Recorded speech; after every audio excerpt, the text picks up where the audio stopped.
that you're sorry. We'll make up tomorrow. Tell me everything you know I wanna hear. I'm trying to be open, but that window is closing. And either way, I need to make it clear before we're leaving here.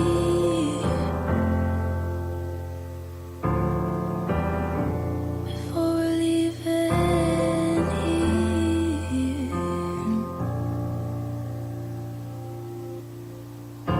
I know it ain't easy, but there's something left to hold on to. We can work it through, you don't have to go. There's a future here with me. Find a light in a crowded room. I give nothing until you know.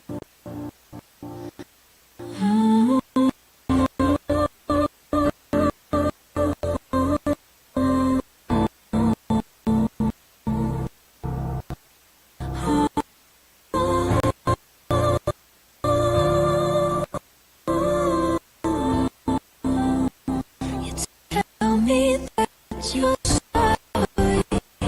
We'll make up tomorrow. Tell me everything you know I wanna hear. I'm trying to be open. That window is closing. Either way, I need to make it clear before we're leaving here.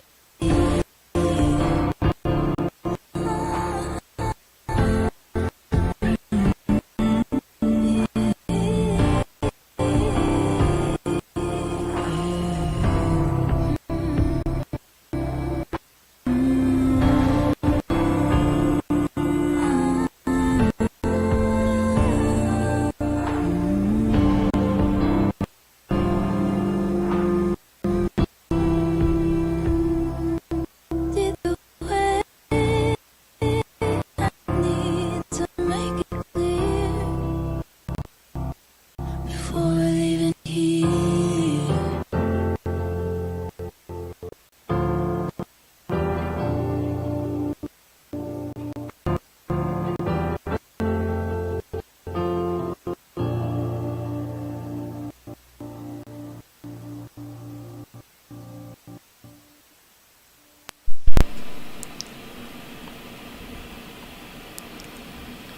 And shalom, everyone. Shalom. I want to see how this is actually coming through on this side. 1 second.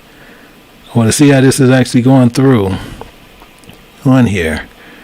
So I want to see from here what is actually going on. So I just want to make sure that everything is clear. And some people, as we asked for the main thing is I was looking just for the clear things and making sure. See, I see people still not.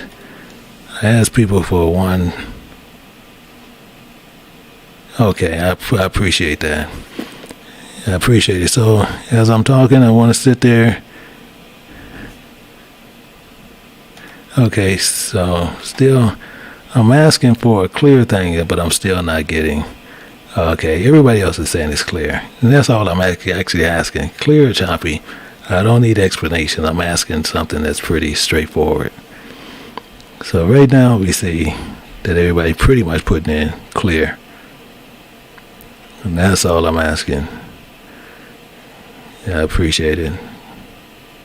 As we going through. Okay. So what I'm going to do. And I need to ask Elder Jenkins, and as well as with Deacon Q. I need both of you guys to do me a favor, because I will not be paying attention to the YouTube part. But I will be asking you guys if you see where it comes in choppy. And I need that for you guys to either text me or let me know in some way, shape, or form based on your text. And just saying choppy to where we know we can stop it right there. I do appreciate it. So right now I see that everybody's saying that it is clear. So what we're going to do, we're going to move forward with this teaching. And hopefully it gets even better as we go through. But what I do want to make sure that we focused on, and actually I'm going to give my phone over to my wife so she'll see what is going on. So if it'll go through,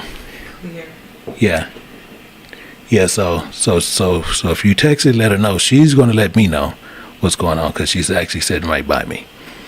But what we want to do is start off from where we had earlier, even about these 12 tribes.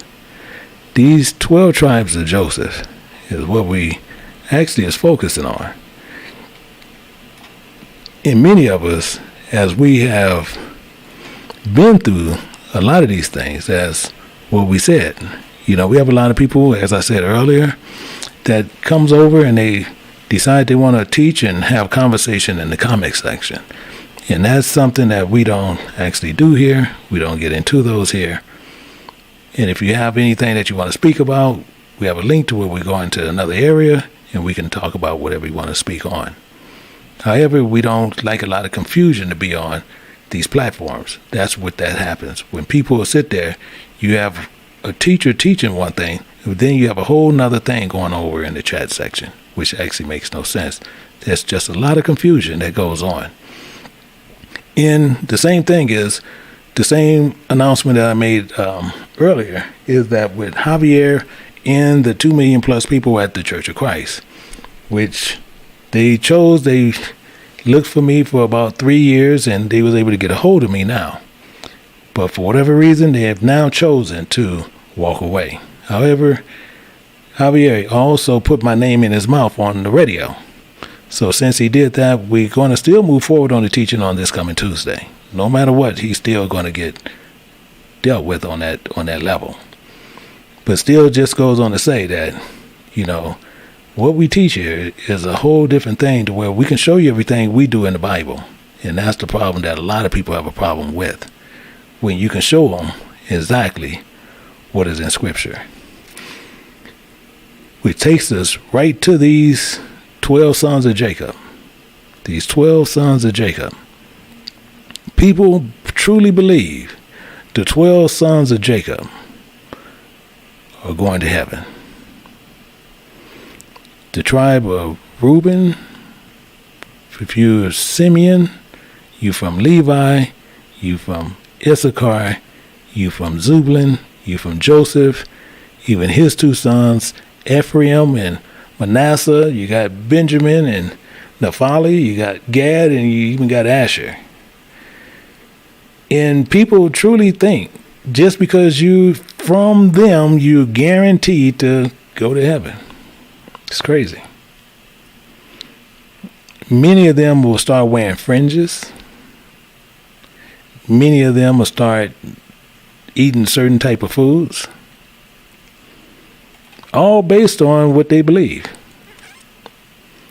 So what we're going to do, we're going to go over here. We're going to start looking at some scripture. We're going to start looking at scripture. And I'm going to show you something here where we're going to get into it. I didn't get a time.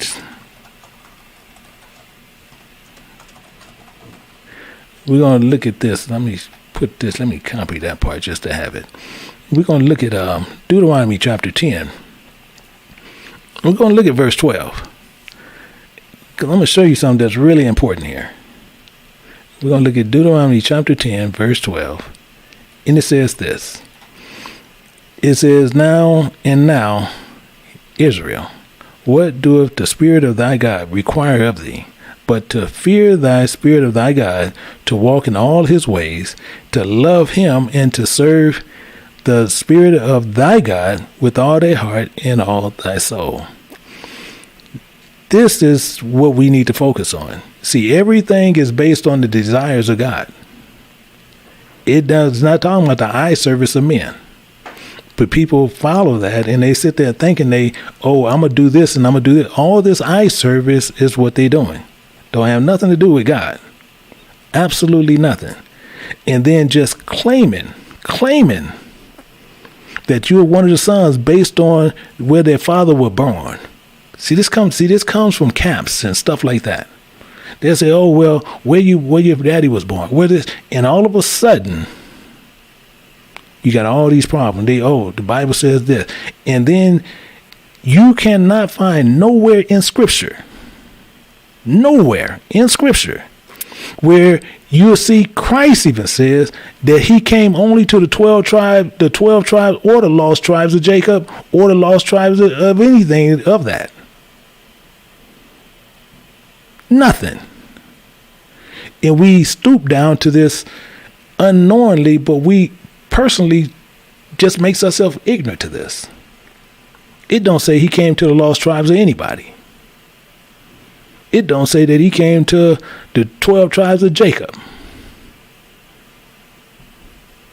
Because the problem is this is the biggest problem we have, is that because the 12 tribes of Israel, of Jacob, see, they're not lost. See, they are not lost. So get that out your head. Get this out of your mind. Saying that the 12 tribes of Israel, period, is lost. That's craziness. He says this. I'm gonna show you what he said here. And we just seen this one part over there in Deuteronomy. But I want to show you something. In Isaiah chapter 1, verse 3, he said this is what's required. What you lost is here. An ox know of his owner, an ass his master crib, but Israel don't know. My people don't consider. They don't consider nothing over here.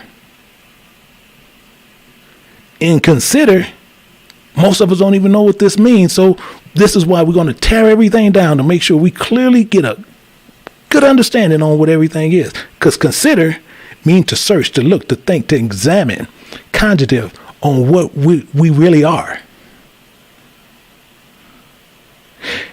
In fact, looking at this, we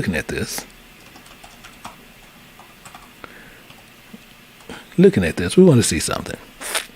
In 1 Peter chapter 2, we'll pick it up at verse 9. In verse 9, show you what we forgot. It says, but ye are a generation, a royal priesthood, a holy nation, a peculiar people, that ye should show forth the praises of him who have called you out of darkness unto the marvelous light. We ain't got enough common sense to do this. We as a whole, we have a problem. We as a whole people, we got a problem. Because he said you clearly, something was lost. Something was lost. So we have a problem. Our problem becomes is this. We'll sit there and think what lost. And the first thing we do, you want to go look in a brand new dictionary and look up what lost is. And not knowing what lost means. This is our problem. The understanding of what lost is. The lost is, remember, claim, denied. The same as one would lose keys. They lost. No, you don't remember where you put them. Me and my wife would go through the same thing. She'd try to put the keys on me. She's sitting right here beside me now. But she'd sit there and lose the key. Did you have my keys? No, I ain't had your keys. She just didn't remember where they were. Same thing I do. Same thing I told people before. I just knew she had my keys. Now, she might have seen I had my keys in my hand, but she just said, well, boo-boo for food. He'll get it in a minute. I'll move the keys from my left hand to the right hand looking for my keys. I'm so focused on looking for keys, not knowing they're in my hand. They was lost. The same as you books, or anything. You just don't remember where they are. Don't remember where you put them. The same thing with the covenant. The same identical thing with the covenant. They're lost. You don't remember where they are. You don't remember what it is. You don't claim them. You don't claim them. I want to show you something. We're going to move over. I'm actually running 6 Bibles today. But we want to look at something. I'm going to go over here on the second side over here. And I want to show you what we're going to get into. We're going to go over here to Genesis.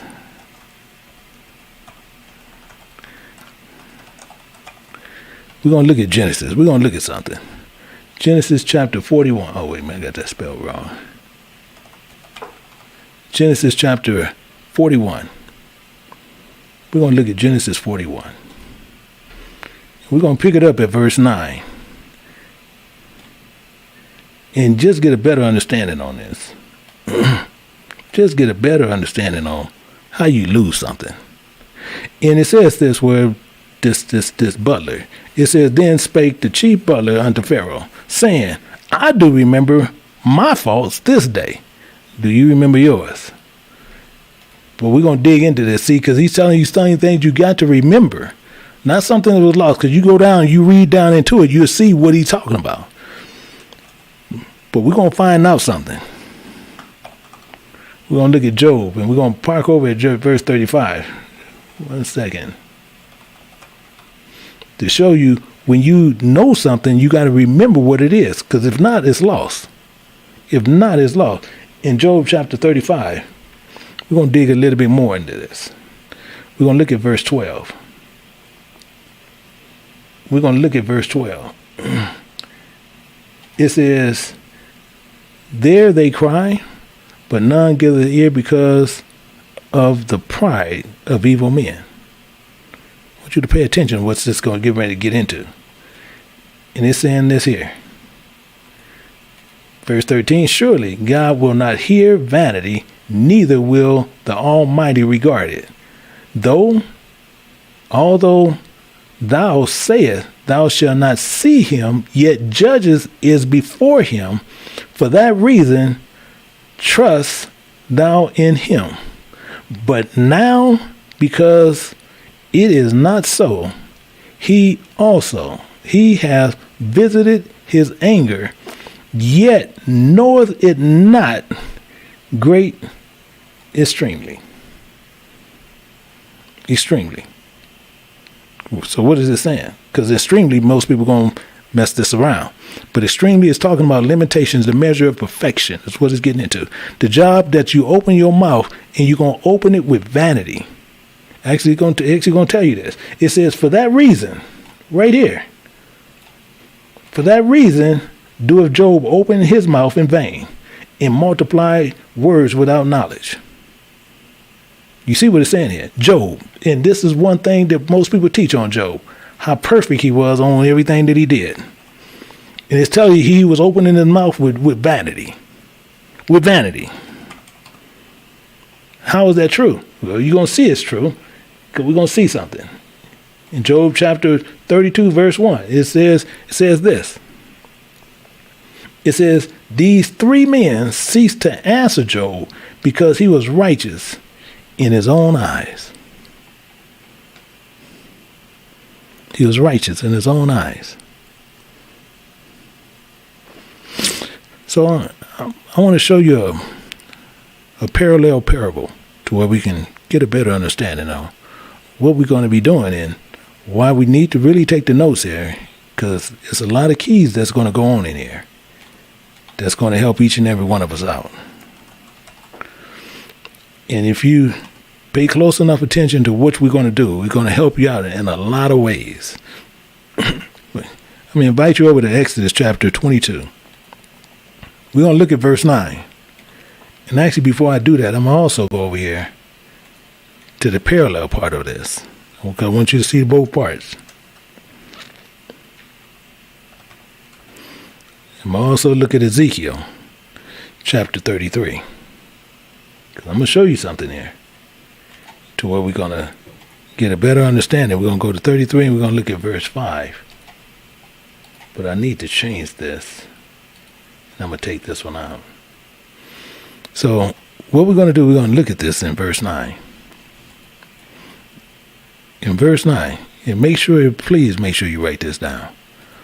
It says, all manner of trespass, whether it be for ox, for ass, for sheep, for raiment, or any other manner of lost thing. You following me? Any lost thing. You didn't remember, you claimed, you denied. Keep this in mind. It says, which another challenge to be his. The cause of both parties shall come before the judges, meaning those teachers, and whom the judges shall condemn, he shall pay double unto his neighbor. Now, the reason I got Ezekiel propped up over there, because this is the same silhouette picture that you see here. This is the spiritual side of this. That's why I say we're going to hit a whole lot of deep water here. So the same thing here. We're going to follow what it's saying here. It says, he heard the sound of the trumpet, and took not warning, his blood shall be upon him, but he that taketh warning shall deliver his soul. It's telling you the same identical thing, the parallel picture of what you're going to see, because it's going to explain more of it when we go down. It says, but if the watchman sees the sword come, and blow not his trumpet, and the people be not warned, if the sword comes, and any person among them, he is taken away in his iniquity, but his blood will I require at the watchman's hand. Gonna pay double. But he ain't done here. He's not done here. He's gonna tell you some more. He's gonna tell you some more. It says, so thou, O son of man, I have set thee a watchman unto the house of Israel. For that reason thou shalt hear the word at my mouth, and warn them from me. When I say unto the wicked, O wicked man, thou shalt surely die, if thou doest not speak to warn that wicked man, that wicked from his way, that wicked man shall die in his iniquity, but his blood will I require at thy hand. He's going to require it on us. Nevertheless, if thou warn that wicked of his way, and turn from it, if he do not turn from it, turn from his way, he shall die in his iniquity. But thou hast delivered thy soul, because now you saved. But he's going to show you this portion. Therefore, you son of man, speak unto the house of Israel. Thus ye speak, saying, if our transgression, if our forgetfulness, we done lost something, we done lost the covenant. We can't find it. We don't know where it is. And your sins be upon us, and pine away in them, who should we then live? Say unto them, as I live, saith the Spirit of God, I have no pleasure of death of the wicked, but the wicked turn from his way and live. Ye turn from your evil way, and why ye die, O house of Israel? That's the question. So the same thing as he getting down over here, it's the same thing that you see what Moses was saying, the same thing Ezekiel saying, but he's just making it more clear. Watch this. Because over here they're using animals. But over here but Ezekiel just being clear, letting you know it's people. And it says, if a man deliver unto his neighbor an ass, or an ox, or a sheep, or any beast to keep, and it die, or it be hurt, or it be driven away, no man seeing it, then shall an oath of the Spirit of God be between them and both, that he have put his hand into his neighbor's goods, and the owner of it shall accept thereof, and he shall not make it good. I'm telling you, we got a problem here. You see the same thing going on in Ezekiel? It's the same thing we just read. Same thing going on in Ezekiel, the same thing we just read. The same parallel picture. But the problem we have is the people was lost, and they lost the covenant between us and God. And Yahweh said this, and he made sure this was clear to everybody. This is why we have so many issues.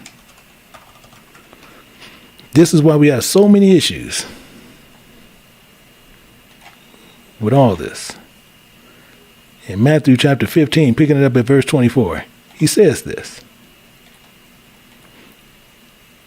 I am not sent, but unto the house of the lost sheep of Israel. He ain't sent to no 12 tribes. He ain't sent to, this is our problem. Talking to you as a whole. But we didn't sit there Actually, let me make sure we correct on this. I want to make sure we all on the same page with this. We're going to look at Matthew chapter 18. We're going to pick it up at verse 11. To show you again, he's telling you clearly what he's talking about. He said he only sent to the house of the lost sheep of Israel. And he's telling you again, he said, for the Son of Man is come to save that which was lost. We done lost the covenant. We done lost the keys. We done lost the keys. See, he's saying this, and we want to play these games. We want to play games. We want to play games with this all the time. In Matthew chapter 5, picking it up at verse 17, he's telling us again. Think not that I come to destroy the law. I come not to destroy, but to fulfill what was lost. He came to fulfill what was lost.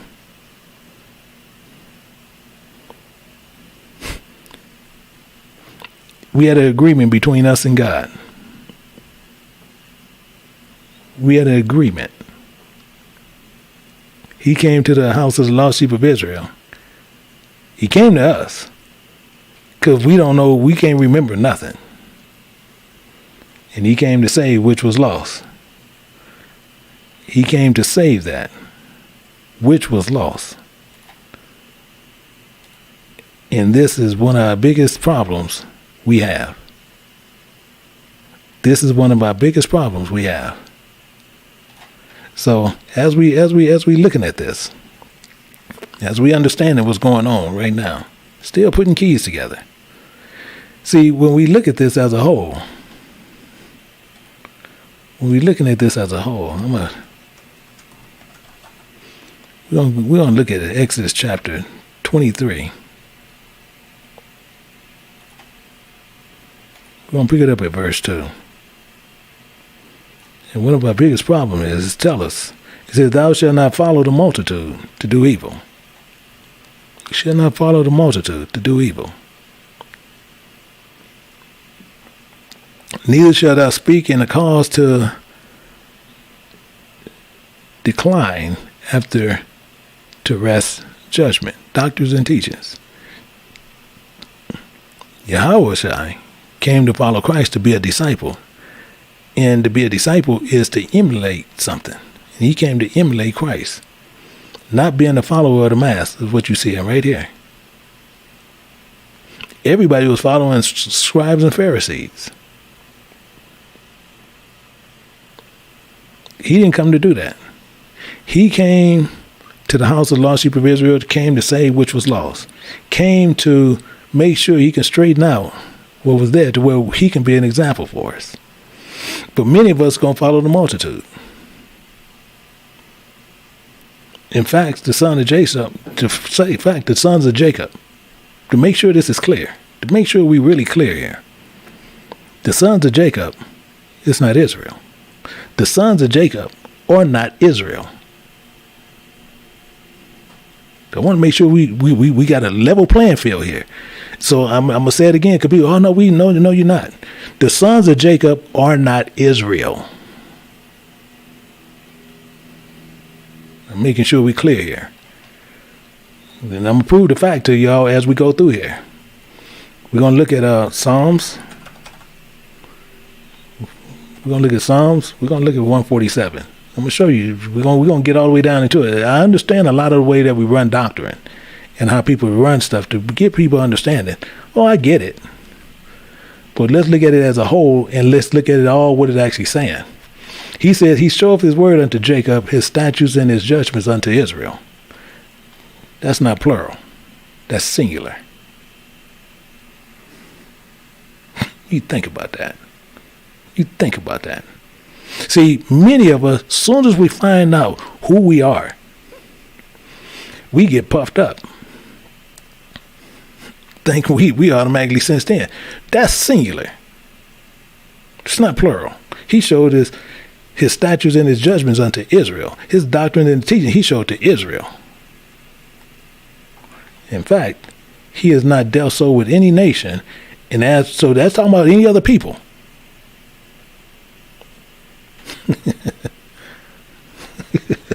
I know a lot of people. Oh no, that's still a no. It's not. No. That nation talking about a people, same as that was in the womb. So let's not get it tripped up. Let's make sure we clarify some things as we go down. I want to make sure we clarify some things. We're going to look at Genesis chapter 32. Genesis 32, and we're going to talk about it. 32, and we're going to look at verse 28. 32 and verse 28. Showing you something here that might gonna shock a lot of people. He said this. He said, "Thy name should be called no more Jacob, but Israel. For as a prince has thy power with God and with men, and has prevailed." Jacob prevailed, not Reuben, not Simeon. No, Jacob prevailed. So get it. So as we going, just make sure you understand it, because that's singular, not plural. He have not dealt so with any nation, and as for his judgments, they have not known them. Praise ye the Spirit of God. But he get better. It's going to get better. And what Jacob did is to catch. See, Jacob divided his inheritance on what he prevailed on. He divided that between the 12 sons. Actually, let me show it to you. Make sure we all on the same page. Let me show it to you. Make sure we all on the same page.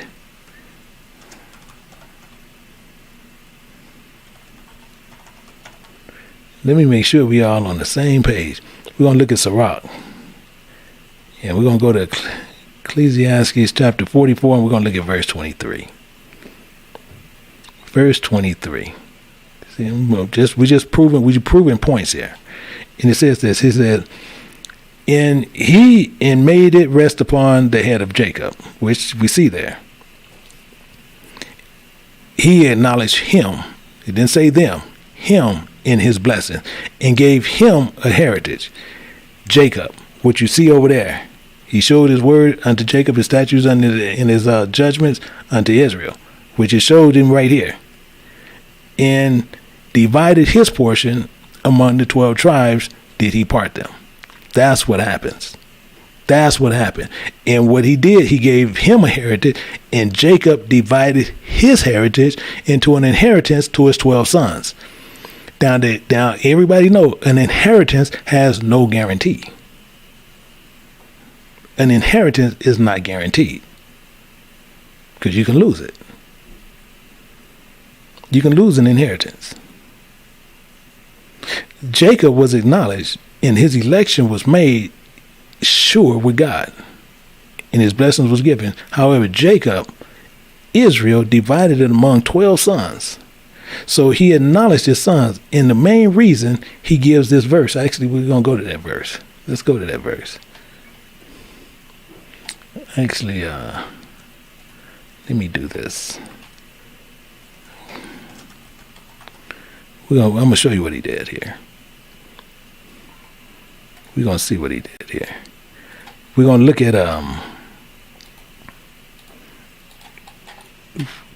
at this Genesis chapter 49, picking it up at verse 1. It says, Jacob called his sons and said, gather yourselves together, that I may tell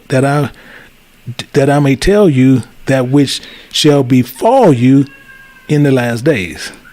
He's telling them y'all got to get ready for something. Y'all want this inheritance that I'm coming up on? Okay, I'm going to tell you what's going to befall you. I'm going to tell you the problem that you guys got, that you guys need to get corrected. He says, gather yourselves together and hear, ye sons of Jacob, and hearken unto Israel your father.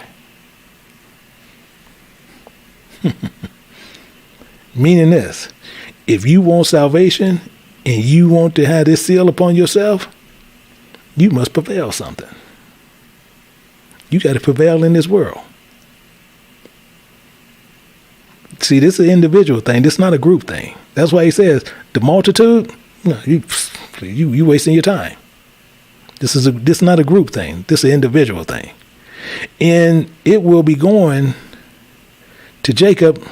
Actually, I'm gonna hit Jacob next week because we're gonna be going into Jacob on some other stuff on this particular man. However, the understanding who is going to heaven is always taught in lies. The untruth is strongly taught. The untruth is strongly taught, especially in the Church of Christ with that guy Javier. The guy don't have nothing to do with the Bible, but he teaches everybody going to heaven. You have it strongly taught in camps. You have it strongly taught in Christian churches everywhere. Because the Christian church is going to say that spiritual Israel, everybody's going to heaven. That's what they're going to do. Camp's going to tell you contrary. But we need to see where this lie is. See, because people tell you they done put off Israel. So now it opened it up for everybody else. So if that's the truth, if we think that is the truth, and that's what they teach, because they'll tell you it opened it up for everybody. So I just want to show you something to where you keep this with you, and you keep this piece here to always remember it. We're going to look at Jeremiah chapter 31. We're going to go over here to verse 35. And I want you to keep this in mind. And it says this. It says, thus saith the Spirit of God, which giveth the sun for light by day, in the ordinances, they're telling you what it's going to do, of the moon and of the stars for the light by night, which divided the sea and the waves thereof roar. The Spirit of God of hosts in is his name, so is his way. It says, if those ordinances, I want you to see how Christ is speaking on this. If those ordinances depart from me, Christ is saying, if it departs from him, said the Spirit of God, then the seed of Israel. You see what it's saying here? The seed. The seed of Israel. It ain't saying you hooked up. The seed of Israel. We ain't hooked up yet. Get that out your head. The seed of Israel shall cease from being a nation before me. You see, he ain't saying Israel. The seed of Israel. He says, thus said the Spirit of God, if heaven above can be measured and the foundations of the earth searched out beneath, I will also cast off the seed of Israel from all that have done, said the Spirit of God. So now we know that's a lie. They're teaching you not the truth. See, the same ones teach you that same doctrine. The same ones teach that same doctrine. The same one teach you about Santa Claus. The same one teach you about Easter. The same one teach you about a whole lot of these lies. And we don't think nothing about it. Same thing, got a lot of people going to celebrate Valentine's Day. Not knowing that little angel, that little man floating around on that thing, that's Tammuz. Most people don't even know that. That's Tammuz floating around. Those doctrines go so far from the truth, people teaching such false hope based on simple genealogies, based on simple different doctrines that they holding on to, thinking that they got the truth. See, because when you base it on genealogies or affiliations with churches, I'm telling you, we in the world of hurt. We in the world of hurt, you guys. We in the world of hurt on this. Because that's all we basing everything on. And he said this, Yahweh said this, and we're going to look at Matthew chapter 23, picking it up at 23, and just to see something he actually stated on this. Something he actually stated on this. It says, "Woe unto you, scribes and Pharisees, hypocrites." Hypocrites. And to make sure we clearly understand what's going on, why he's saying scribes and Pharisees, both of them teach false doctrines. So you can see scribes as Christian churches, Pharisees as camps. Go, you can switch it around, however you want to see it. But they're saying they're hypocrites because they teach in contrary to what Scriptures actually says. And they're using theatrics pretending to be something that they're really not. That's why they're put on robes, and that's why I'm using them too. Because they'll put on robes and everything else, but then you see camps put on costumes, theatrics, pretending to be something they're not, making you pay tithes, making you doing something else. And it says what? Ye pay tithes of mint, anise, and cumin, and ye have omitted the weightier matters of the law. Judgment, mercy, faith, those ought to have done and have left and have leave the others undone. This is what we do. And just to be a little bit more about this, mint, the reason why they're going to use mint is why it's a sweet smelling thing. So it's a sweet smelling, but it stinks to God. See, a lot of people are not saying that. Same thing is they use anise. Why are they using anise? Because that's something why these scribes and Pharisees was doing on what it's talking about. These people is using something that's grown wild and naturally in those parts. Look how crazy this is. So they don't have to put no money out. They get this freely. It grows wild. It grows like weeds in your yard. And you got cumin. Herbs used for seasoning. So they're going for something they found around the house. Translate to the same thing when they tell you when they need money. Because that's why I say they're going to make you pay tithes with money. Because they need money, they need their new car, they need their new boat, they need their new plane. And don't forget, I just said they need more money. And they leave out the weightier matters of the law. They leave them undone. Meaning this. It don't change. Go right back to Deuteronomy. What do they leave unchanged? We're going to look at it. Deuteronomy chapter 10, and picking it up right at verse 12. It says, "O now Israel, what do the Lord require of thee? But to fear the Spirit of thy God, and to walk in all his ways, and to love him, and to serve the Spirit of thy God with all thy heart and all thy soul." Weightier matters. And actually, another weightier matter is this.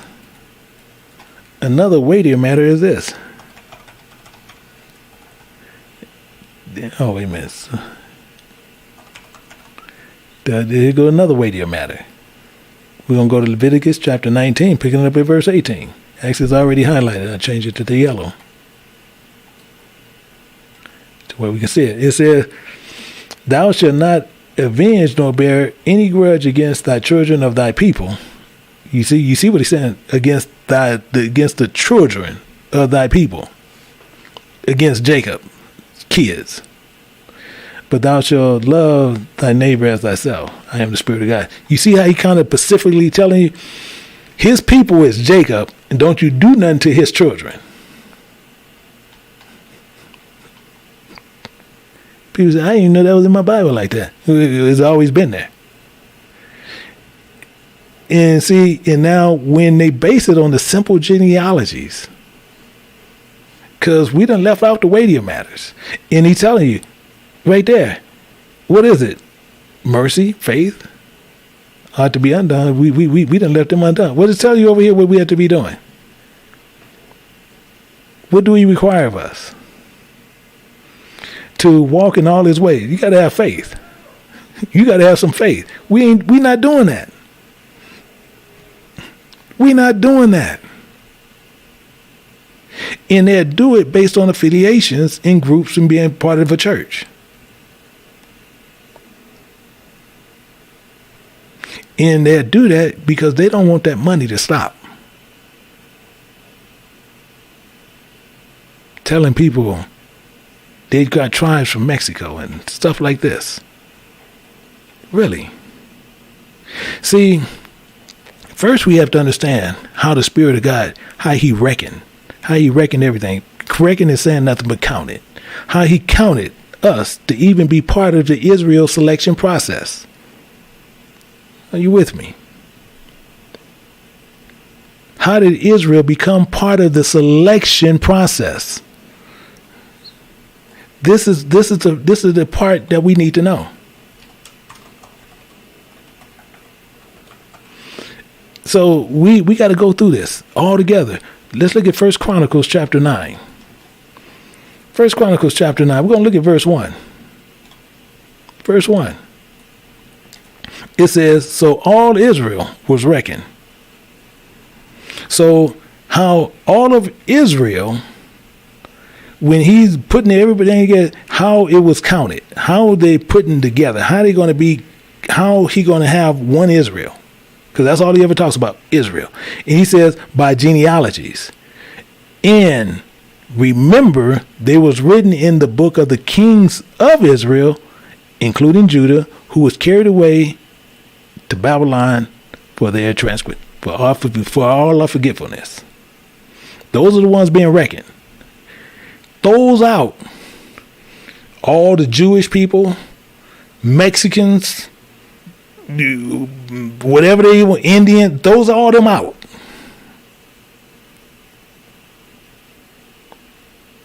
They was carried away to Babylon. These people were scattered. These people were scattered. We look at this as we get a little bit more into this. Let's look at Deuteronomy chapter 32 and pick up a little bit more on there. 32 and verse 26. And we see here where it says this. It says, I said, I will scatter them into corners. I will make them remembrance of them to cease from among men. As he said, he's going to scatter us. But we was carried away from one place to confusion. We was carried away for that. For being forgetful on what we was doing. We lost something. We lost the covenant. We can't remember it. I don't remember where it is. I don't know. So this is what he did. In Jeremiah chapter 9, we'll look at verse 9 first. Chapter 9 first. Let's go to verse 9. Verse 9, verse 16. In 16, we got to look at this all as a whole. He says, I will scatter them also among the heathen.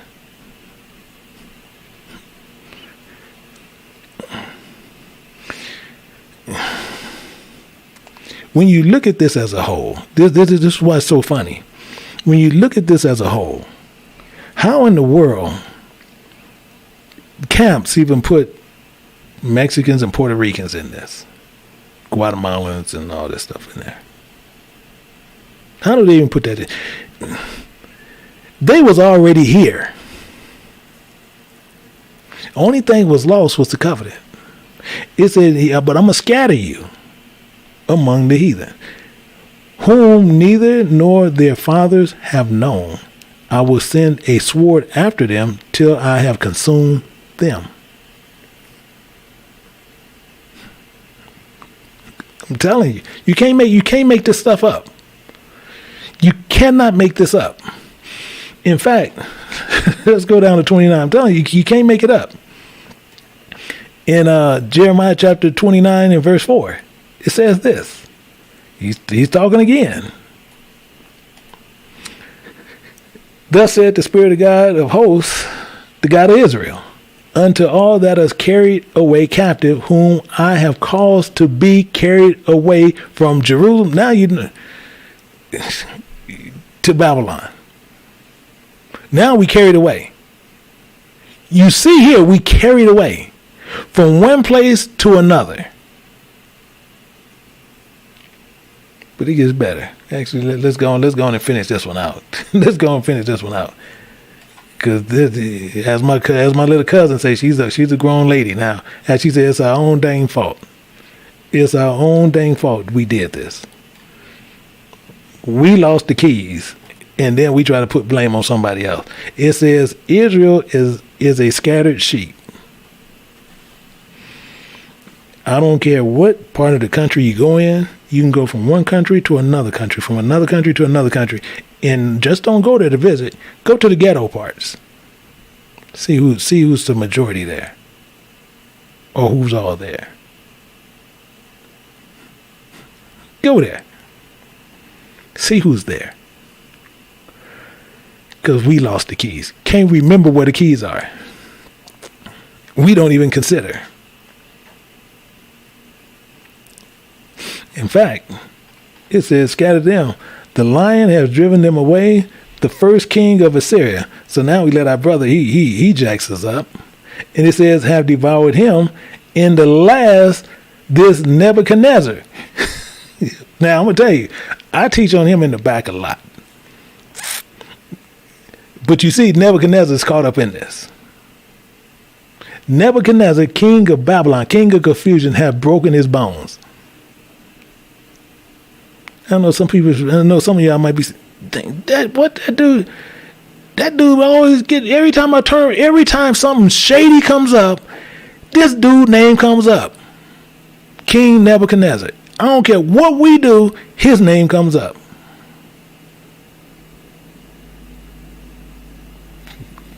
Can't make it up. Old Nebuchadnezzar. In fact, let's go here. I want to run here. We're going to look at Ezekiel chapter 11. Chapter 11. I want to just show you a little bit of something to kind of give us a little bit of room, breathing room a little bit. In Ezekiel chapter 11, we're going to look at verse 16. Verse 16, you see he's saying a lot here. It says, for that reason, thus said the Spirit of God, although I have cast them far off among the heathen. So even though we in all these places, it doesn't matter. The point is where we are, I just told you, it's an individual thing we have to pay attention to. It's an individual thing. Keep that in place. And he says this, even though he didn't cast us off to the heathen, although I have scattered them among the countries. Country, you see this, that's plural. You see this right here, this is plural. So we everywhere. He says, yet will I be to them as comparing a little sanctuary in the countries where they shall come. He got little sanctuaries, not little churches, not little buildings, little sanctuaries. But he scattered us. So we have people that scattered the 12 tribes, the 12 sons of Israel, because we were focusing on names. Think about it. We think on names and not the covenant. What tribe are you from? I'm saying, you can imagine, go in some of them camps. You can imagine them saying it. I should ask my wife, what tribe are you from, baby? She's now she looking at me like I'm crazy. But this is what they do. They want to know what tribe somebody from, where your daddy was born. Where your daddy was born. Wherever you was born, that's what you are. You look at 2nd Esdras, chapter 2. We're going to look at verse 1 to 7. And I want you to pay real close attention to this. Real close attention to this. This is why it's going to be so important. Once it sit in, We should get it. It says, thus said the Creator, I have brought this people out of bondage and gave them my commandments by men servants, the prophets. You see what he did. He did this. But we don't want to listen. See, we as a whole, we don't listen. But watch what he says. Whom they would not hear, but despise my counsel. Tell me we don't do it. Either you're going to call God a liar, or you got to sit there and confess up. He says more. He says, the mother that bare them said unto them, go your way, ye children, for I am a widow and forsaken. Y'all out there doing shady. I'm forsaken. Y'all just shady as all get out. Michael, get up out of here. Get up. Michael, you just shady. You and your brother, y'all done went up in that store. Y'all gonna play magic tricks. Stealing in the store. Not exemplifying me none. I was just talking to Elder Jenkins earlier. I didn't even want to bring it up, but it ended up popping up still. We sitting in church, being hell raisers in the church. My wife talking about saying we was a bunch of heathens. Sitting there talking about we wasn't that bad. We getting whooped by the mothers of the church. Forsaken. But it gets better. It gets better.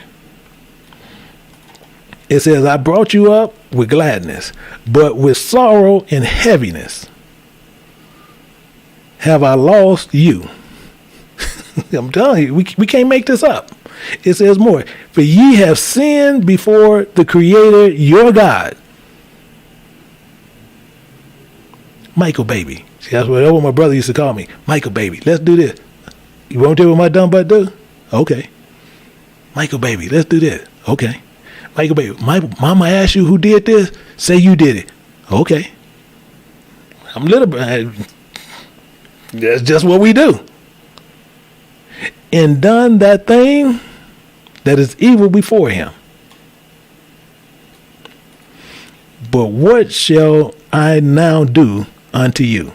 I am a widow and forsaken.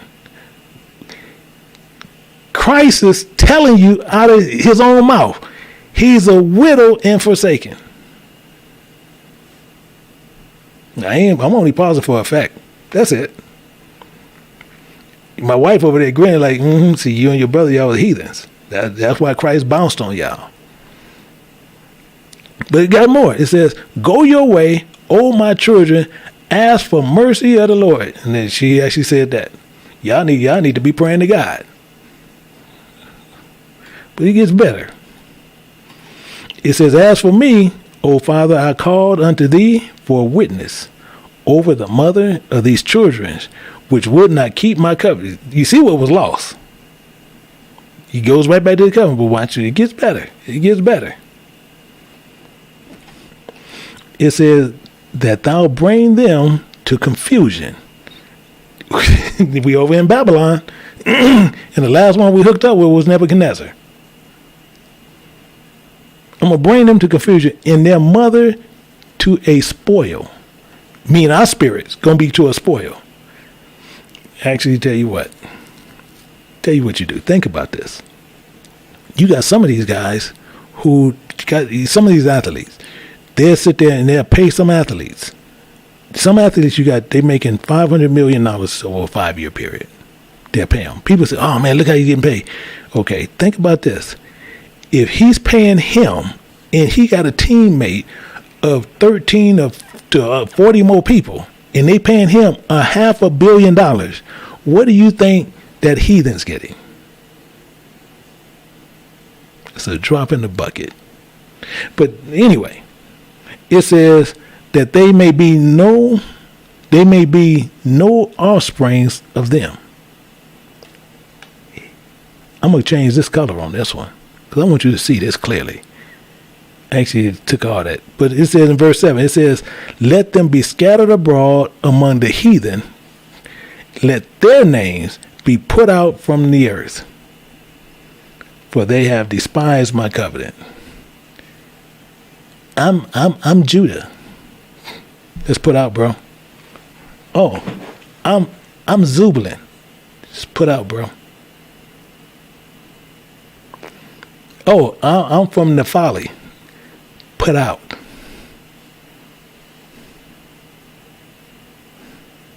Put out. He ain't focusing on the tribe of men. Meaning this. Let's look at this. And you got a lot of camps. I know you got some of them over here. They sitting there, they wasting your time. What tribe you from, man? Where your daddy from? Oh, my daddy from Jamaica. Oh, you're this. No, that's not the truth. The chart is a lie, and the ones telling you that is a lie. In Genesis chapter 49, and we're going to look at verse 5 through 7 to show you that is a lie. Genesis chapter 49, we're going to pick up verse 5. It says, Simeon and Levi are brethren. To show you the clear lie that they use. I'm going to show you the lie. Because they'll tell you, you can go look at their charts. Go to any camp that say they have a chart and saying, just look on the board, see where your family's from. And when your family's from, you're going to see who you are. And we see right here in verse 5, in chapter 49 of Genesis, it says, Simeon and Levi are brethren. Instruments of cruelty are in their habitation. O my soul, thou come not in thou secret. Into their assembly, my honor, be not thou united. For in their anger, they slew a man. In their self-will, they dig down a wall. Curse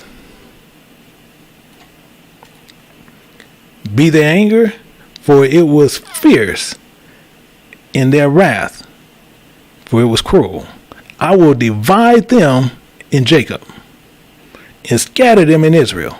Now, my only question to you is, how in the world you got some men that figured out who they are?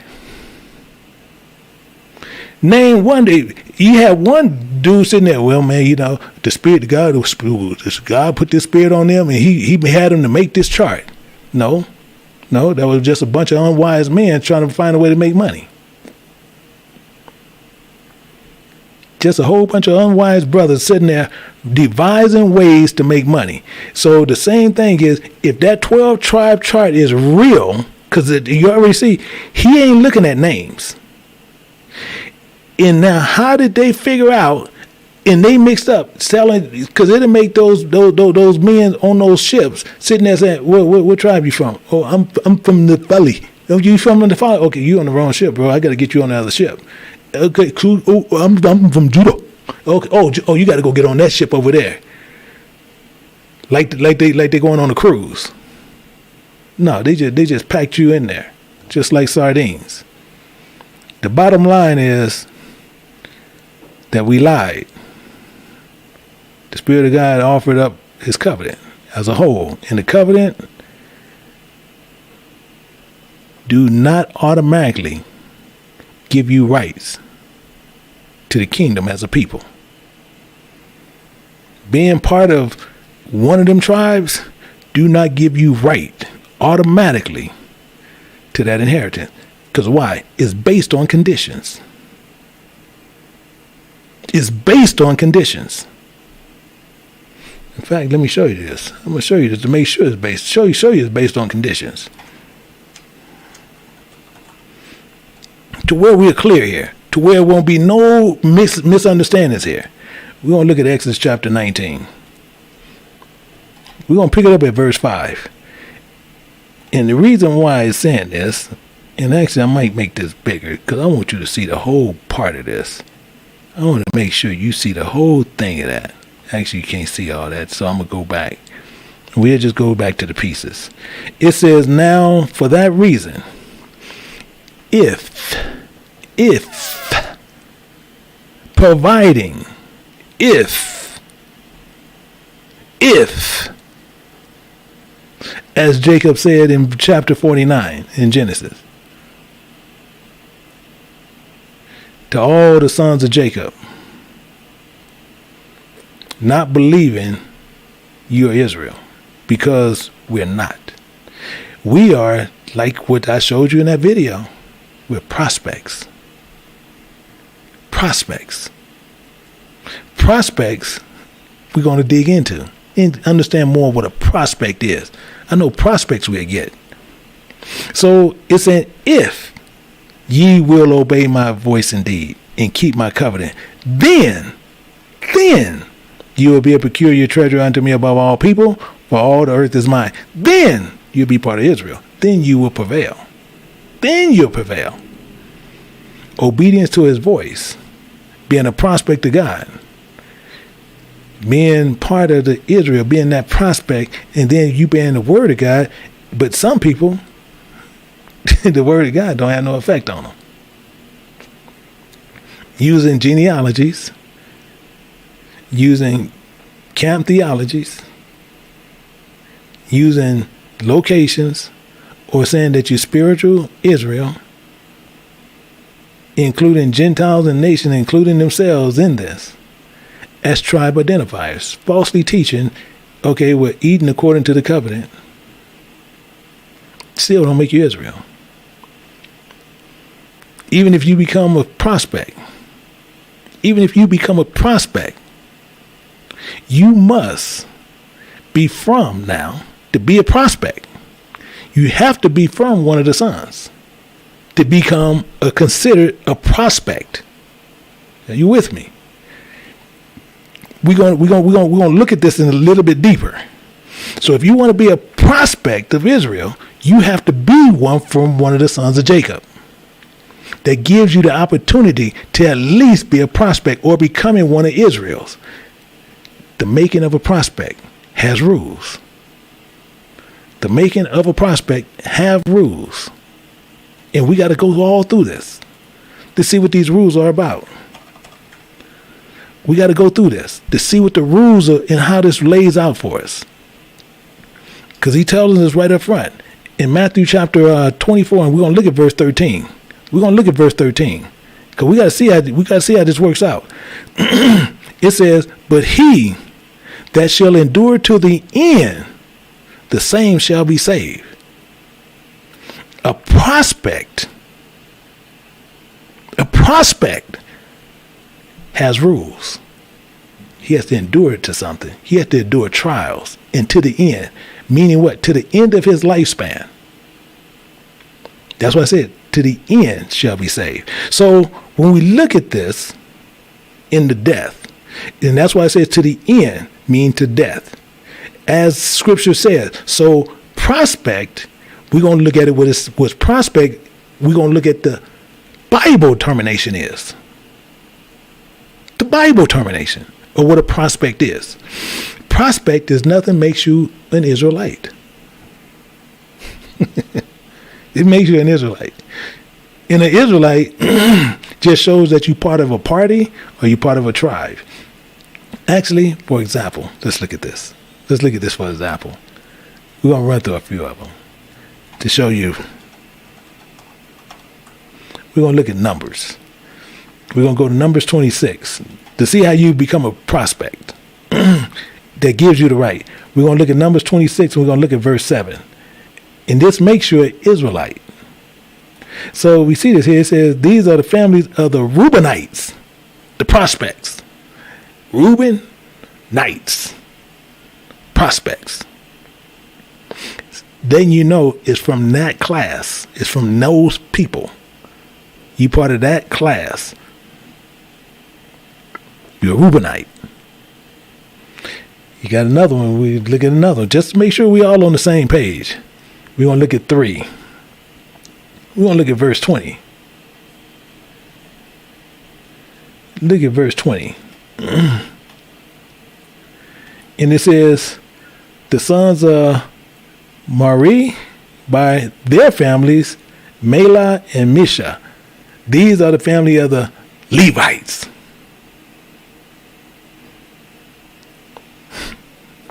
These are Levites. They from that tribe. These are the prospects. So you'll call yourself a prospect from the Levites. In fact, you got some other ones over here. We're going to look at another one. We're going to go over to 26. We're going to look at verse 14.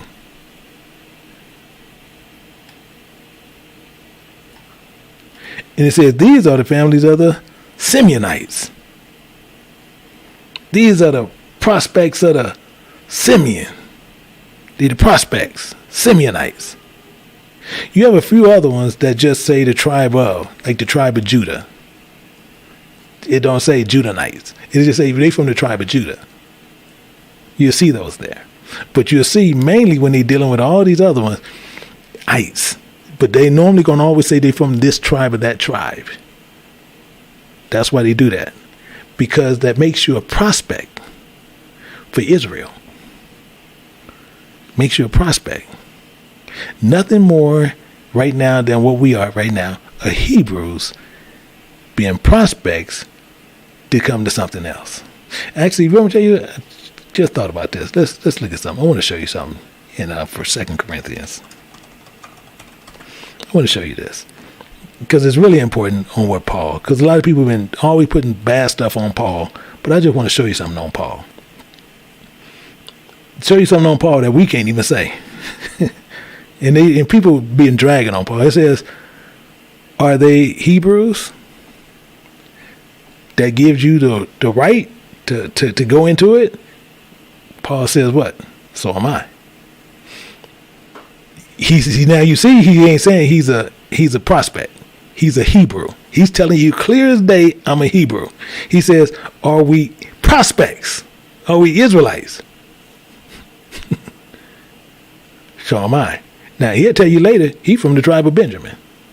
He's a prospect. But he's saying he's an Israelite. So am I. Are they the seed of Abraham?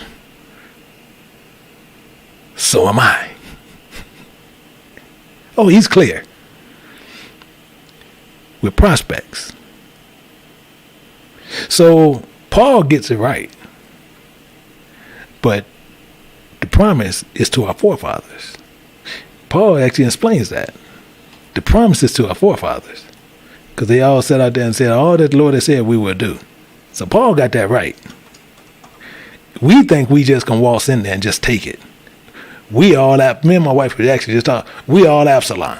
We all walk around, we the new king. That's what we doing. That's what we doing. Figure we have a right to do something. We don't have a right. In fact, in Acts chapter 26, picking it up at verse 6, it's telling you this right here. Make sure that it's really clear. It says, now I stand and am judged for the hope of the promise made of God unto who? Our fathers.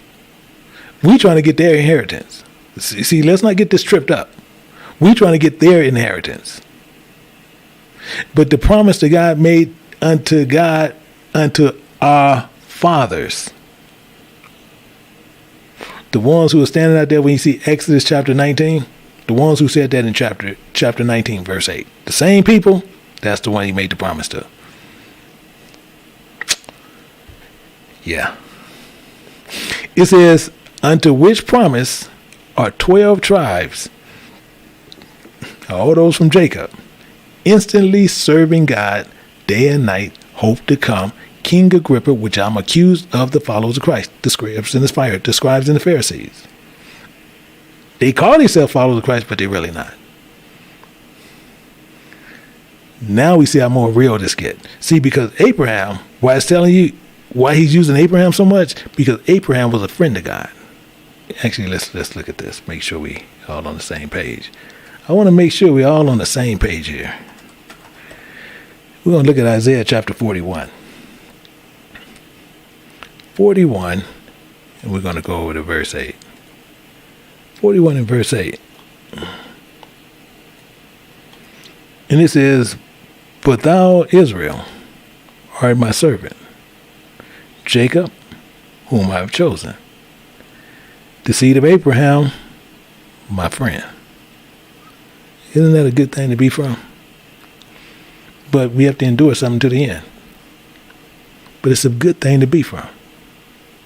So the main thing is we shouldn't be embarrassed to sit there and say you're a Hebrew. You shouldn't even be embarrassed to say you're Israelite.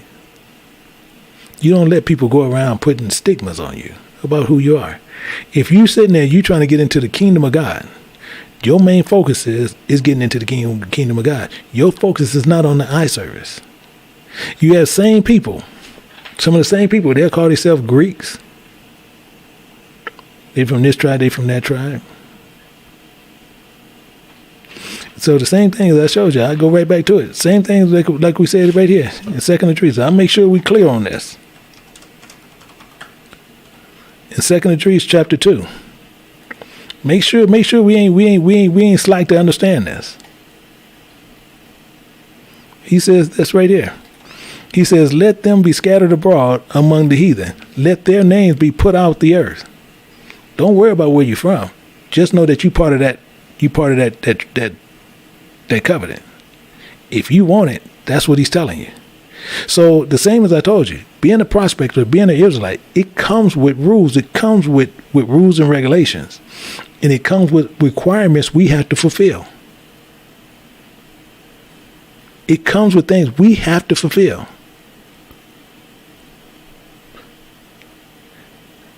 So let's see what some of these things are we have to fulfill. Let's just look at them to where we can understand them, because it's a lot of confusion in camps and churches and people they teaching and people reading the books on their own and they looking at things carnally. But the way we can figure this out is we look at everything spiritually. Let me show you. Let's look at this.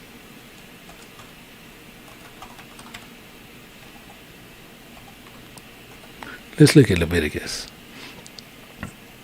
And this is, I even hate to even go here, because a lot of people has been taught this type of doctrine. We're gonna look at verse 42. Leviticus chapter 23, verse 42. And this is one of the biggest things. It says, ye shall dwell in booths 7 days. And that's the end of that thought. You see, it's a semicolon. That's the end of that thought. Why he's saying that is because it's saying all that are Israelite, all that are prospects, born shall dwell in booths. I'm going to explain it to you, but it's just kind of funny, and it actually hurts. So the only way I can do it is laugh it off, because it's telling you, if you're going to dwell in the booth 7 days, but if you're an Israelite, if you're a prospect, this is required. You have to do this.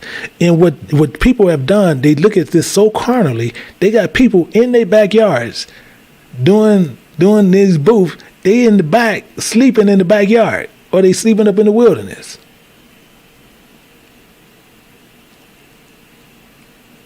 I kid you not. If you got camps over here, they will agree to it because they do it. So what is he saying here?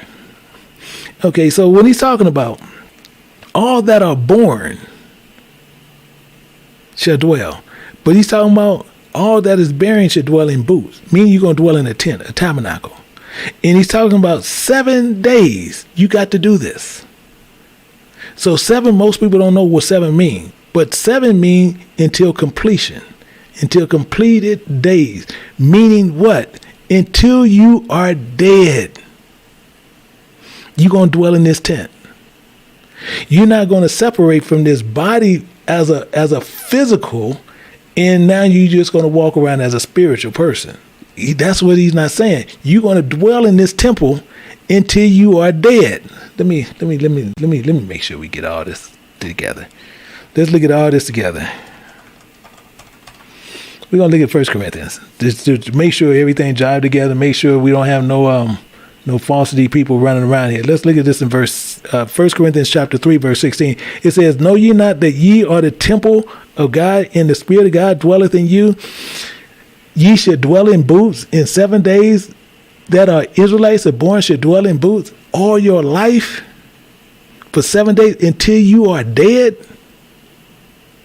And if you don't do this, if any man defile the temple of God, him shall God destroy, for the temple of God is holy, which temple ye are. So we are the temples of God. But if we defile that booth until we are dead, we're done. We're done.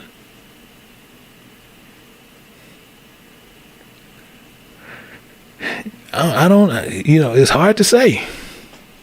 But it gets better here. Because as we go through Scripture, we're going to find out a lot of different stuff here that we need to make sure we have a clear understanding spiritually on what it's saying. In fact, we're going to look at Zechariah. And while I'm pulling up Zechariah, I just want to make sure, check with my wife, make sure that everything is still coming in good. Yes. Okay, thank you.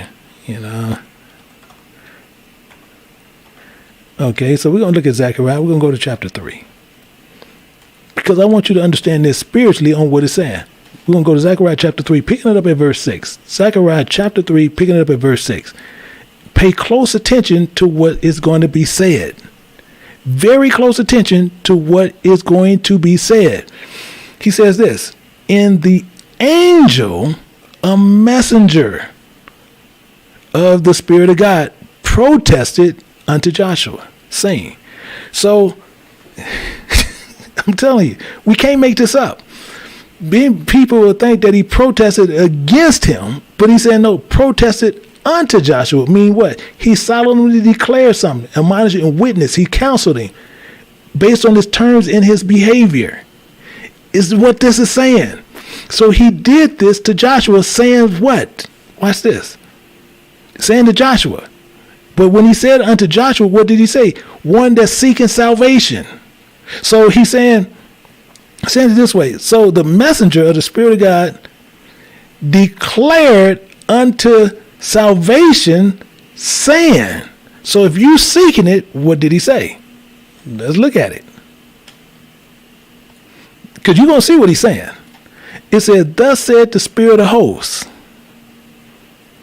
if thou will," you see, if providing. People sit there, but he's this. No, that's not what they're saying. He's telling you, providing. You want what I have? Providing you will walk in all my ways. You love the Lord with their God with all their heart, soul, mind, and strength. Okay, you got the same thing here. Providing you walk in my ways, if thou keep my charge.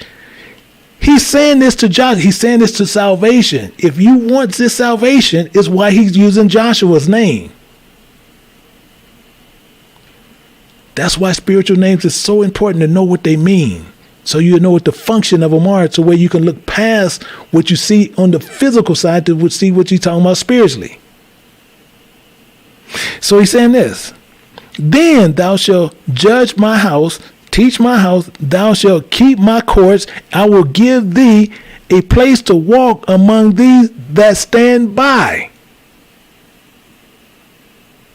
I'm telling you, this. He's telling you everything. Keep his charge. You got to keep his commandments. In teaching, you also got to teach his house, including his courts, his borders. And he'll give you a place to walk. But as it says, for they are not all Israel, which makes them only Hebrews. But in verse 8, it says this. So he done presented this before you. This is presented now before us. So he says this, "Hear now, O Joshua, the high priest, thou, including thy fellows set before thee, for they are men wondered at." Why? Why are they wondered at? We're going to get into that too. It says, "Remember, I will bring forth my servant, the branch." If you want salvation, he's going to bring forth his servant, the branch. But you have to be doing something.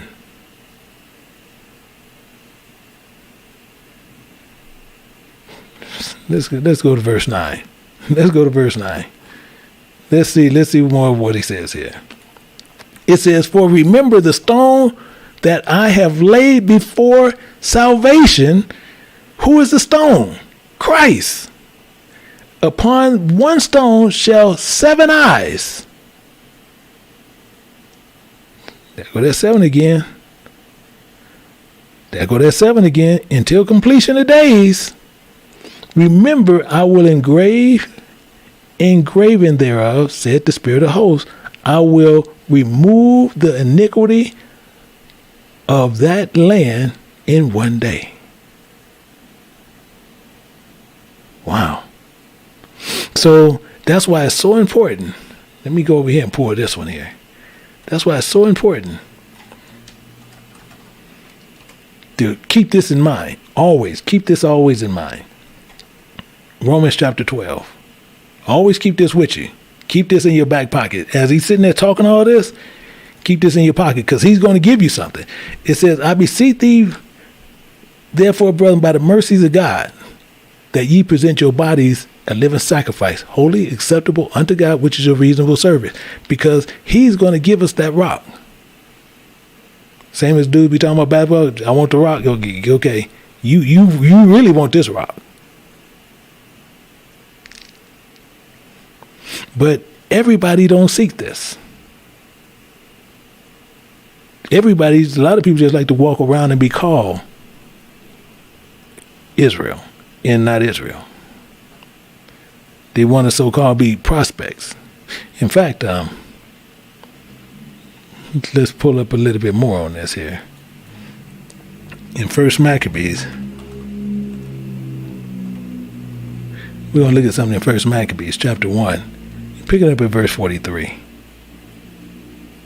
In verse 43, actually it's already highlighted because everybody's not going to follow this.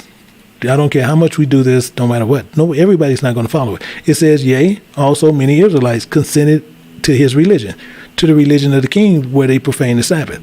It says, and sacrifice unto idols and profane the Sabbath. All Israelites, just because you're a prospect doesn't mean that they really are prospects. Just because. They're only Hebrews. They only Hebrews. So what is happening here? We have this issue where people will sit there claiming something, and that's why I say don't worry about what they're claiming. You don't worry about what they're claiming because this is a single man's journey. In Baruch chapter 3, we're going to pick it up at verse 4. 3 verse 4. It says, O Creator Almighty, thou God of Israel, hear now the prayers of the dead Israelites. The dead Israelites. Because they didn't follow what they were supposed to follow. They was prospects and went off the way. Watch it. Let's go. Let's read it on. It says, in their children which have sinned before thee, and not hearken unto the voice of thee, their God, for which cause these plagues cleaved unto us. Think about that. Think about that. Hear the prayers of dead Israelites. They dead. They didn't hearken to the voice, but now they dead. Now you're trying to pray them into heaven. Trying to pray some people into heaven. So the same as he's sitting there saying this here is the problem. Watch what he says this. Verse 5. It says, remember not the iniquities of our forefathers, but think upon the power of thy way now at this time. Yeah, he is. I don't even know why Baruch said it, but I don't know why he said that. I'm just being, this is my personal thing. He's saying this. Remember not the iniquities of our forefathers, but think upon the power of thy way now at this time. Oh, I get that. But I don't know why he's saying don't think about the forefathers, because he's not. He's looking at you. They got us over here. We can get ourselves back. But if we continually sin, we doing ourselves in. That's why I say I get what he's saying.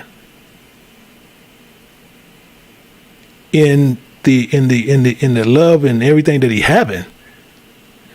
But the same thing is we have a lot of people, no matter what we do, they're gonna always try to do it their own way. Why? We good at doing that. In fact, let's go back over here to Leviticus chapter 23. We're gonna look at verse 43. It says this.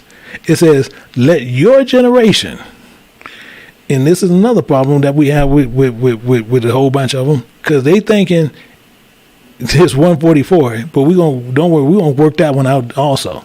But it's saying, let your generation may know that the children of Israel.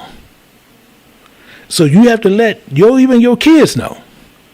As you don't know, you have to know that you're gonna dwell in booths. Meaning you're gonna dwell in this body till you are dead. But you can't be doing the works of the flesh. See, that's the catch. See, because if you're doing works of the flesh, oh, okay, then you're a Hebrew. You're a straight Hebrew, playing as an Israelite. You're a Hebrew. But you have to sit there, you're going to dwell in booths. When you are brought out of the land of Egypt, when I bring them out of the land of Egypt, I am the Spirit of your God. You're going to dwell in this body till you're dead. Flesh, you're a prospect. And you have to condemn the works of the flesh through the Spirit. So this is the only way you can get to him. This way our children will know, dwelling in the flesh and the bodies, all this is always temporary. Always temporary. And he brought us out of bondage, showing us the same spiritual way how he brought us out of bondage out of Egypt, the same way he can bring us out of bondage out of these bodies, to where he can free us. And only one way you can get that. Only one way you can get free in the body. He showed you the silhouette picture, taking all these people out of Egypt, and he freed them. And now he's sitting there saying, okay, for you to be freed of your body, I can do the same thing, but it's the way you have to do it. Same thing he told Moses the first time to do what? Hit the rock. The next time he said, speak to the rock. Did not he do this? He says, hit the rock, and then water gonna gush out. Then next time he says, speak to the rock. So the same thing. He took us out of bondage once. So now he's telling us we got to do something else again. We got to do it another way now. Because he already took us out physically, showing what he can do physically. Now we got to do it the other way. And you see this. When you look right down here at Romans chapter 12, picking up at verse 2, it says, and be not conformed to this world. I don't know how many times I got to say this. Stop trying to do the works of the flesh. Don't be conformed to this world, but be ye transformed by the renewing of your mind. That's how you're going to free yourself. Not getting caught up in the works of the flesh of the world. Be transformed by renewing of your mind, that ye may prove. Told you a prospect. I ain't gonna even say Israelite. I'm tired of saying Israelite because a lot of them just prospects anyway. Israelite ain't nothing but a prospect. But that's even making us even sound better. If we just call ourselves Israelite, no, we prospects. That we may prove that what is good, acceptable, in perfect will of God. Being conformed. Most of us, let's understand what conformed is. So we can all be on the same page as we continually move forward. Conformed. Meaning the same thing, talking about behavior. It's talking about the sociality, similar to how you assimilate with other people. Not being transformed to this world, but being renewed of the mind. In fact, let me go somewhere else on this. Let me go somewhere else on this.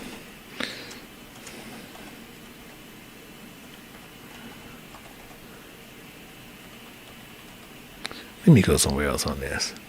We're going to go to Ephesians chapter 4. Ephesians chapter 4. Pick it up at verse 23. Picking it up at verse 23. It says, and be renewed in the spirit of your mind. Renewing the mind is not focusing on this, what tribe you from? No, not what tribe. Where your daddy from? Oh, my daddy from Tobago. You're Levi. focusing on genealogies. You already see how you become a prospect. You become a prospect from being one of them. And then you want to opt in. You put that now you Israelite. You're a prospect. Now you're a prospect. In fact, let me show you something here. Let me just go here real quick. Hit on something real quick. Just come to thought. Just come to thought. We're gonna go to 1 Timothy chapter 1, verse 3. Same thing. We're gonna look at this whole thing spiritually. Why? Because it's gonna help us out on what we need to see. We're gonna help us on what we need to see. It says, "Comparing I besought thee to abide still in Ephesus." You see what he's saying? So he's telling you, Ephesus, I'm going to tell you what it spiritually means. It means desirable ways. I besought thee still to abide in your desirable ways of this place.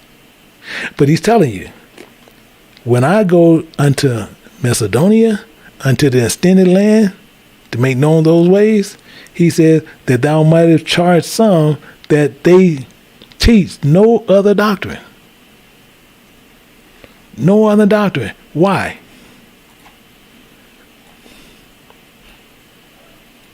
Neither give heed to fables and endless genealogies, which ministers Christians that rather than godly edifying, which is in faith, so do.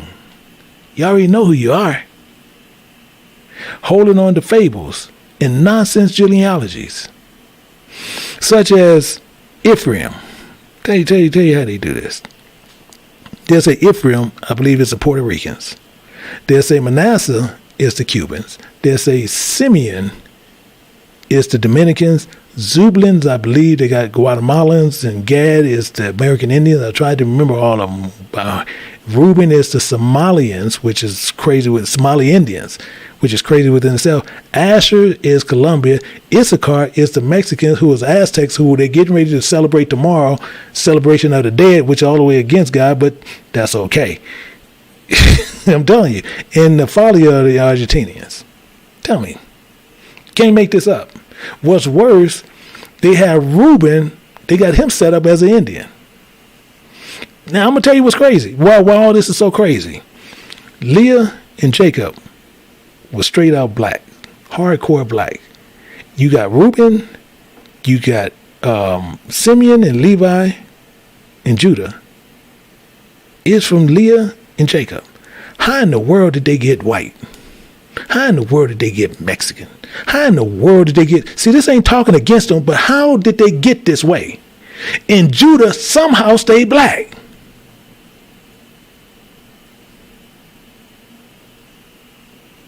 Think about that. Think about that. The craziest one is Ephraim and Manasseh. I'm telling you, you can't make it up. They teach on it.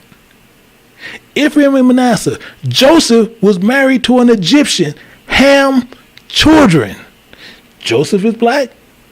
His wife was an Egyptian. She was black. All of a sudden, you got Puerto Ricans and Cubans. And I want to show you what they base it on. They base it on Hosea. They base it on this here. On Hosea 7 and 8. They base it on this. Actually, I got it highlighted. I got it highlighted because I guess when my study I was highlighting that stuff. It says Ephraim, he have mixed himself among the people. Ephraim is a cake unturned. They say that's why you see light Puerto Ricans and dark Puerto Ricans. I'm talking about dumbest doctrines you ever want to hear. And all that's telling you, they not solid in doctrine. He's a cake unturned. His knowledge ain't all good. It's wavery. It's wavery. He's a cake unturned. And they say, no, see, he's unturned. That's why you got Puerto Ricans, they light and some of them dark. Dumb doctrines. Dumb doctrines. I'm telling you, you can't make it up. The Bible says this. The Bible says this.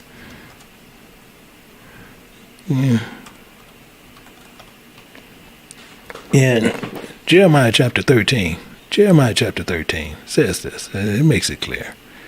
Jeremiah 13, verse 23. Can an Ethiopian change his skin, or a leopard his spots? That may ye also do good, that are accustomed to do evil. He's just comparing them. Because we're accustomed to, we go away from the covenant. But they'll sit there and say, no, he's Puerto Rican now. From an Egyptian and a Hebrew. Telling you, you can't make this up. You cannot make these doctrines up. Meaning, I cannot sit there and lie on, because you can go see it. You can, all you got to do is go to Google, go to the image and put in 12 tribe chart, and it's going to pop up everywhere. You can't make it up. Don't get caught up into those doctrines. Giving heed to fables and wandering from one location to the other about your forefathers. All you have to do is look on the signs. Actually, let's look at some of the signs here. Let's look at the signs. When you signed up to be an Israelite, let's see this. We're going to look at Deuteronomy chapter 28. Because it's going to go right back. We want to look at the main focus on what it was about from the first time. He said, you obey my voice. Don't let this trip you up. Watch this. 28:15, it says, but ye shall come to pass, if thou wilt not hearken. I'm only pausing right there for a minute. Thou wilt not hearken. I'm only pausing. You will not hearken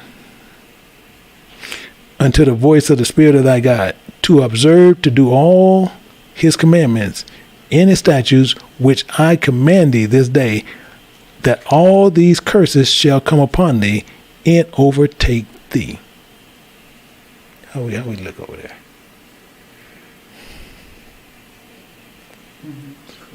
Yeah, so this is the whole thing. This is the whole part of it. Not only, he said, if you will obey my voice indeed and keep my covenant, you should be a peculiar treasure. And he's telling you right here, it's gonna come a time where we ain't gonna do this. So he gonna put out a little bit of hurt. Yeah, I'm gonna show it to you.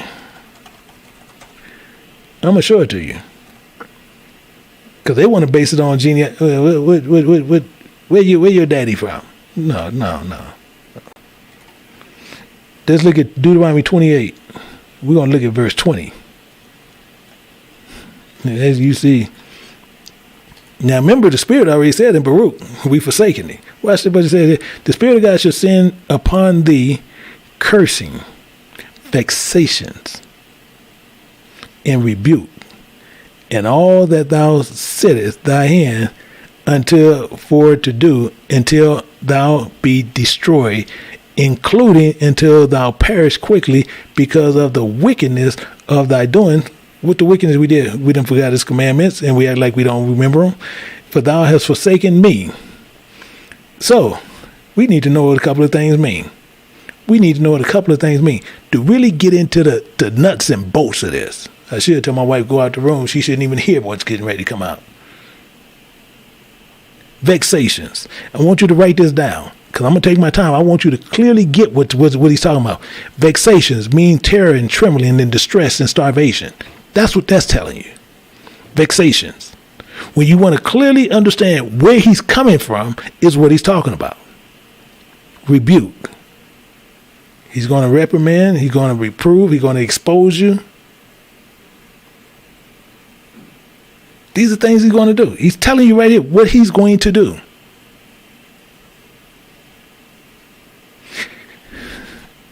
Just make sure you have those wrote down. Please make sure you have those wrote down. Because he's getting ready to get serious with us. Because we think every time we go, how you doing? Actually, Elder James was just teaching on that. How you doing? Blessed and highly favored. Okay. Let's see how this highly favored works out.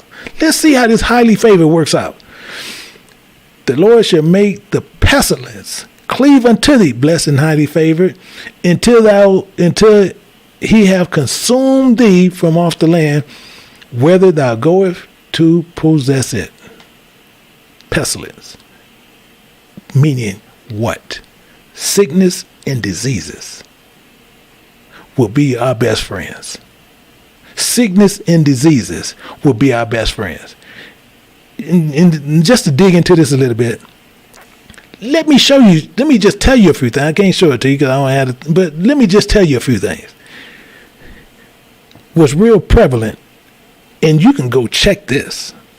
If I miss one, I apologize, but I'm pretty much got them all down packed on what mainly gets us ripped up off this earth. Heart disease, prevalent in black people. High blood pressure, prevalent in black people. Cancer, it's like our buddies. Diabetes, I name countless relatives has that. Stroke, arthritis, sickle cell, obesity, chronic liver disease, asthma. These things cleave to black people. I'm talking about, they see a black person, they in heart disease, they go wonder, do they got it? No, they don't have it. I got it. Okay, bye, bro. Let me go get on it. Boom. High blood pressure. Cleave to black people. And he's saying this is what he's going to do. I'm going to consume you from off the land. And these are the things I'm going to do to you. I'm going to make pestilent cleave to you like it's your friend.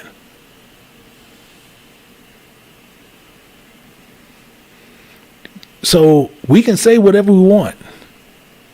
And he's talking about meaning till we stop trying to live off like the locals of this land. Until we stop doing that, this going to cleave to you. Verse 22 says this. I know people, oh, no. The Lord ain't playing with no, everybody think he's, oh, yeah, he's cool. No, but you don't forgot about his law. It says, the Spirit of God shall smite thee with consumption. I'm telling you.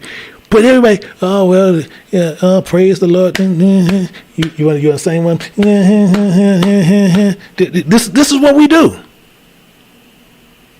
Consumption, meaning those diseases which will cause us to waste away. That's what consumption is. That's why he says, with thee with consumption, including with a fever. I'm going to read this, but I just want you to, it just hit me, but I want you to see something.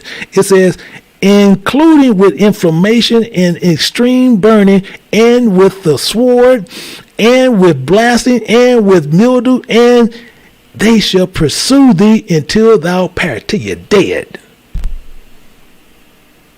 Till you're dead. And I'm going to tell you something, and actually we got some doctors that be in the back.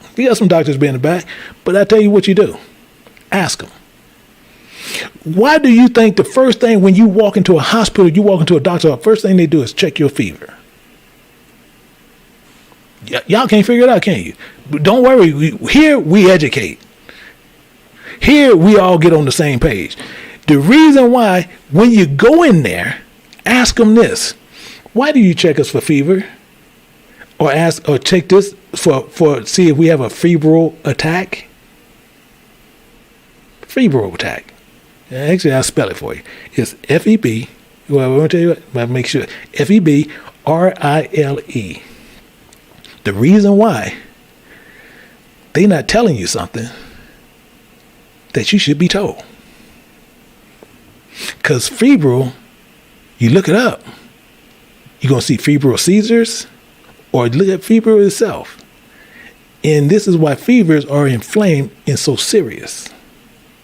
The first thing they will do when you go to the doctor, when you go to the hospital, why? Because if you have extreme burning or eating one of these blasted, it can prevent you from maturity in one different way or another. Think about that. Fever can kick in many things, and we don't even know it. That's why even when your kids, they sit there, hey, soon as you say, my baby's sick, they say, yeah, do you have a fever? Before they say anything else, do you have a fever? You have a fever? What's going on? Put your hand on your forehead. Oh, yeah. We're going to tell you why? They're not telling you how serious that is. They're not going to tell you how serious that is. And it tells you more. See, it got more here. With blasting. See, when they saying with blasting, what he's saying right here, with blasting, he's telling you preventing from coming to maturity of yourself. With mildew, with discolorations, disorder. But he got more here. He got more here. See, I'm going to show you something. I'm going to show you something.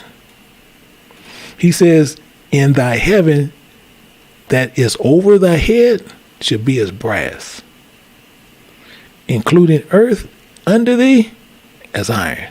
Meaning your butt going to go through a furnace. Me, you, and everyone who want this Israelite, you want that prospect, you going to go through this. If not, take the whip claws and walk on somewhere else. But if you already made that covenant, you in it. And he don't let you revert it. Gets better. Gets better. Verse 27, the Lord will smite. You already see this, you already in the smite. He will smite thee with the botch of Egypt, and with hemorrhoids, and with the scab that canst not be healed. Botched, inflamed spots. That's what he's talking about. You got spots that can't be healed. Yeah, hemorrhoids. I know most people hemorrhoids. I don't know what you're talking about hemorrhoids. I'm gonna tell it to you. Tumors, hemorrhoids. I know a whole lot of people got hemorrhoids. Why you got to think they got preparation H out there? You got some people they keep it all around the house. Man, so you got some preparation H. He makes sure we have it. Scab, skin disease, eczema, rash, leprosy, spots. I'm telling you, an itch, skin irritations can't be healed. But guess what? How they say on those television stations? And there's more. It's more. See, this is how we know when you in this game and you turn from the covenant and you based on what you're supposed to now know and you turn from it, you get hit with one of these. I'll say it again. Once you're in the game and you turn from it, meaning this. A lot of people sitting there saying, I don't know why Joe died so quick. I don't know what happened. All Joe had to hear is one part of the truth. That's it. One part. He's required of them all. And now Joe keep doing whatever he's doing. Joe will get hit by high blood. He's going to get hit with something.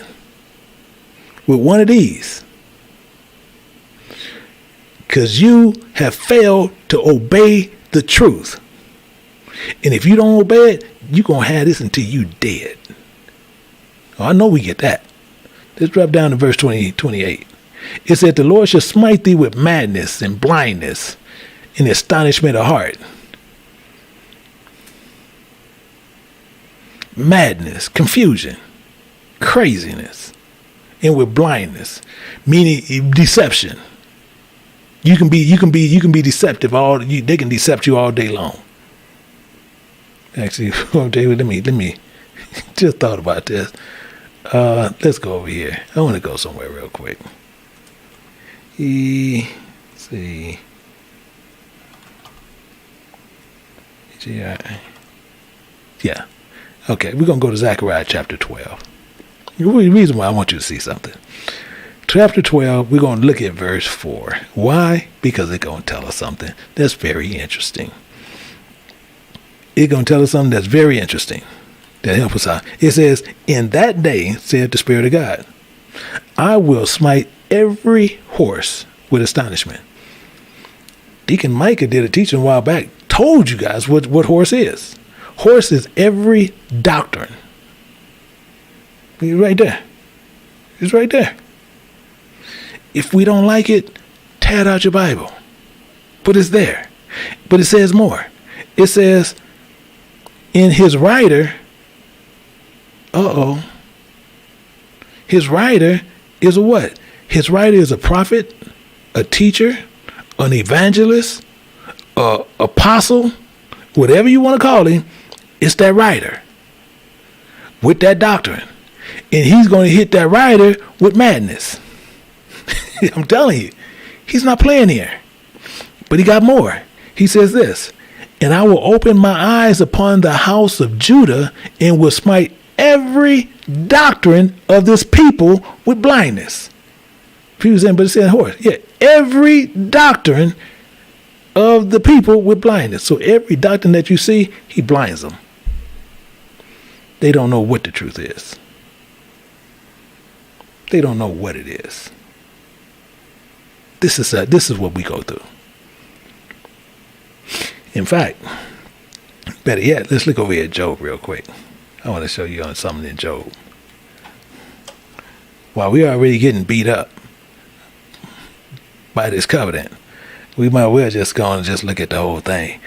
We already been beaten like a dead horse, so we might well just go and get beat all the way down.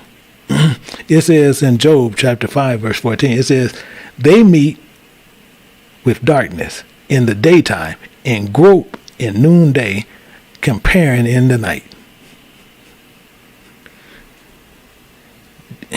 I keep pausing because it just shocks me.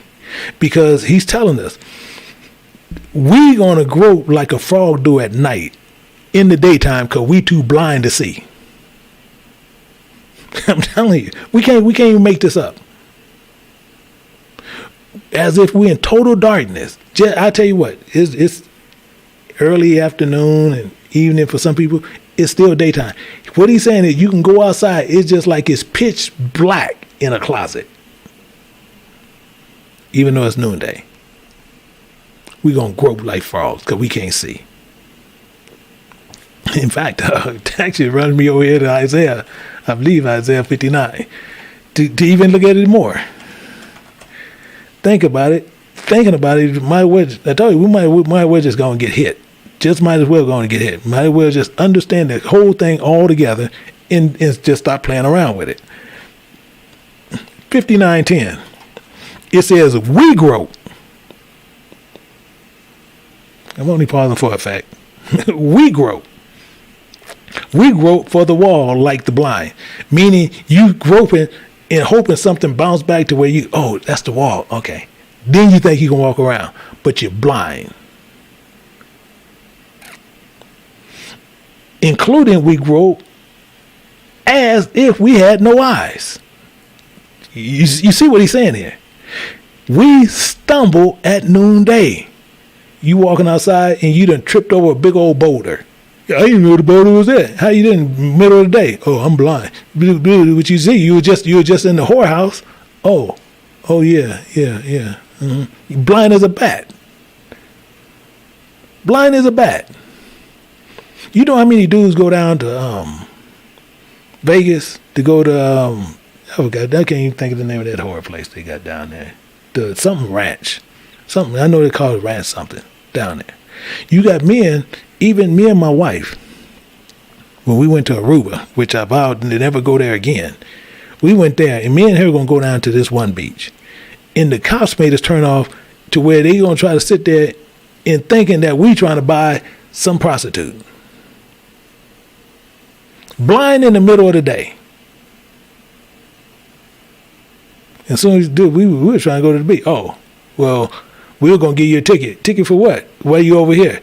Dude, your cop told me to turn. Well, you go and go. If not, I'm going to give you a ticket. Dude, I don't have no problem going. We didn't even get out the car. Our car was still running.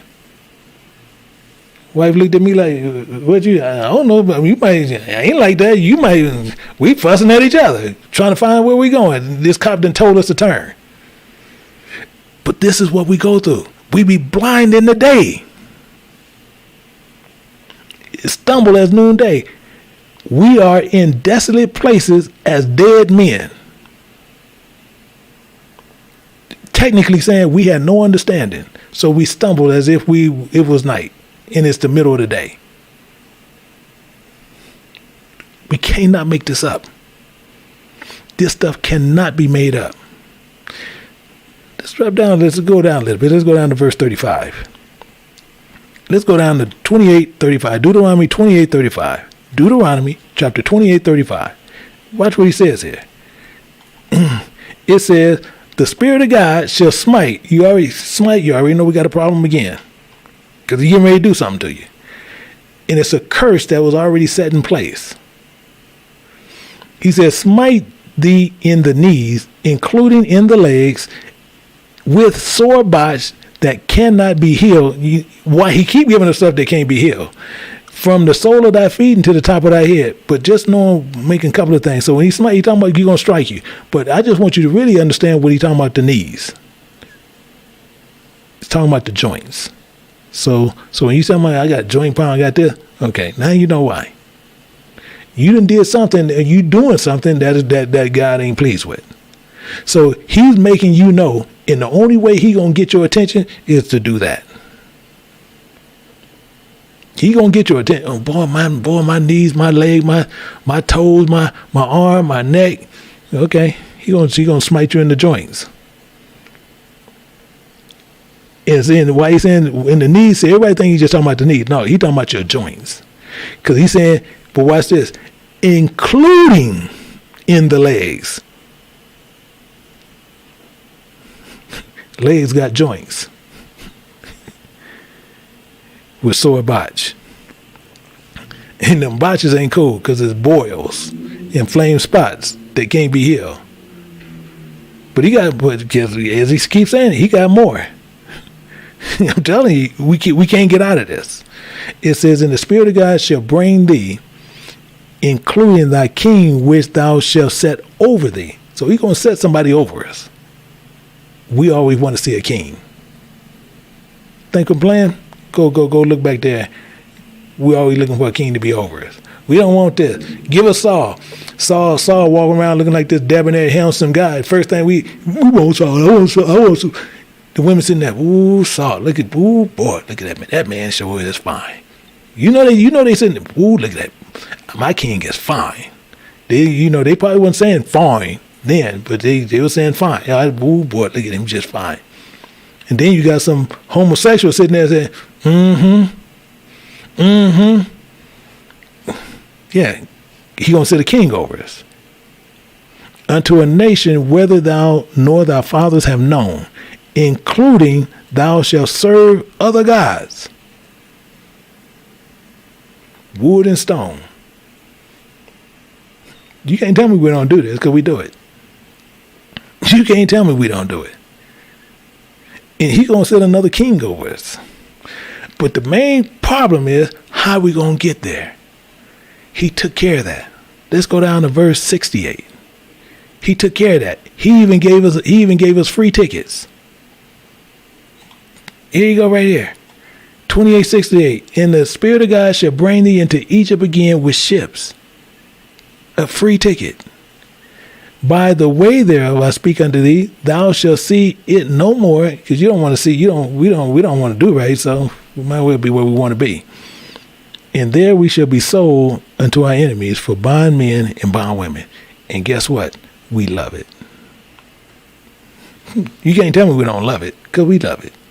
If you didn't love it, we wouldn't be in the position we're in right now.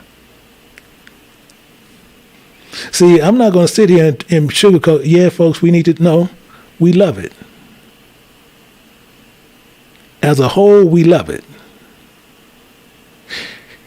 We're going to serve wood and stone. We serve even images. And I'm going to prove the point to you to make sure we understand it. To make sure we understand it. Why a lot of prospects don't make it. All those dead Israelites that he talked about, well, I'm going to show you why.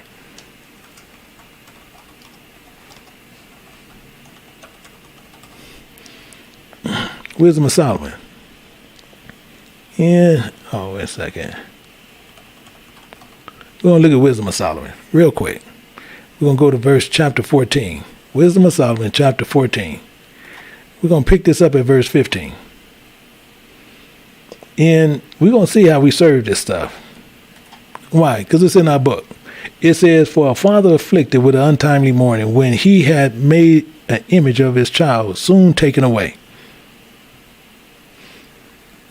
you used to can go to some black people houses, and what he getting ready to say, you can go to black people houses, and you can still go to something today. You're gonna see a picture of this image they call Jesus. You're gonna see Martin Luther King on the other side, and you're gonna see John F. Kennedy on the other.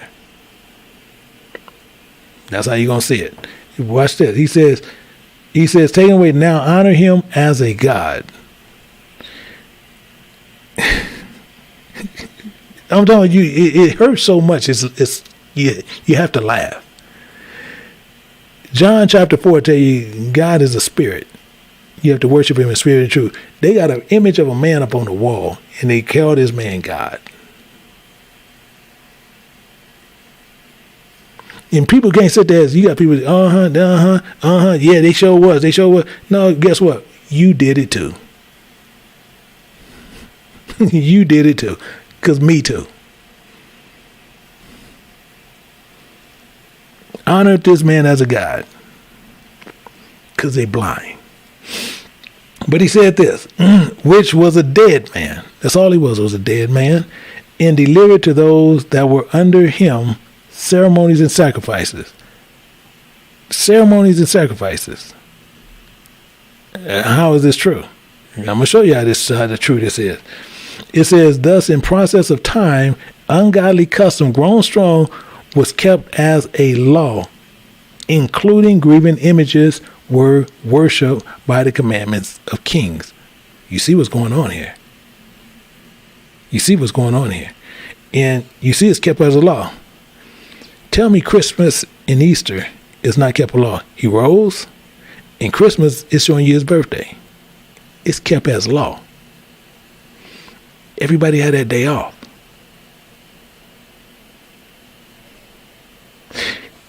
So this is why I say a lot of people is blind. But sitting there just to quote, oh yeah, everybody's this, oh yeah, they that, oh yeah, they this, they that. No, they're blind. But you're a prospect. Now know the truth. Let's drop down to verse 20.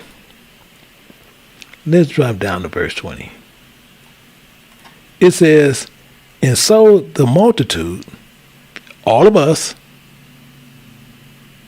allured by the grace. The only reason I laugh because allured is being tempted and we're drawn to the work that they did. That's all they're saying. And it's saying, allured by the grace of the work, took him now for a God, which was little before was he on it. What? Was a man.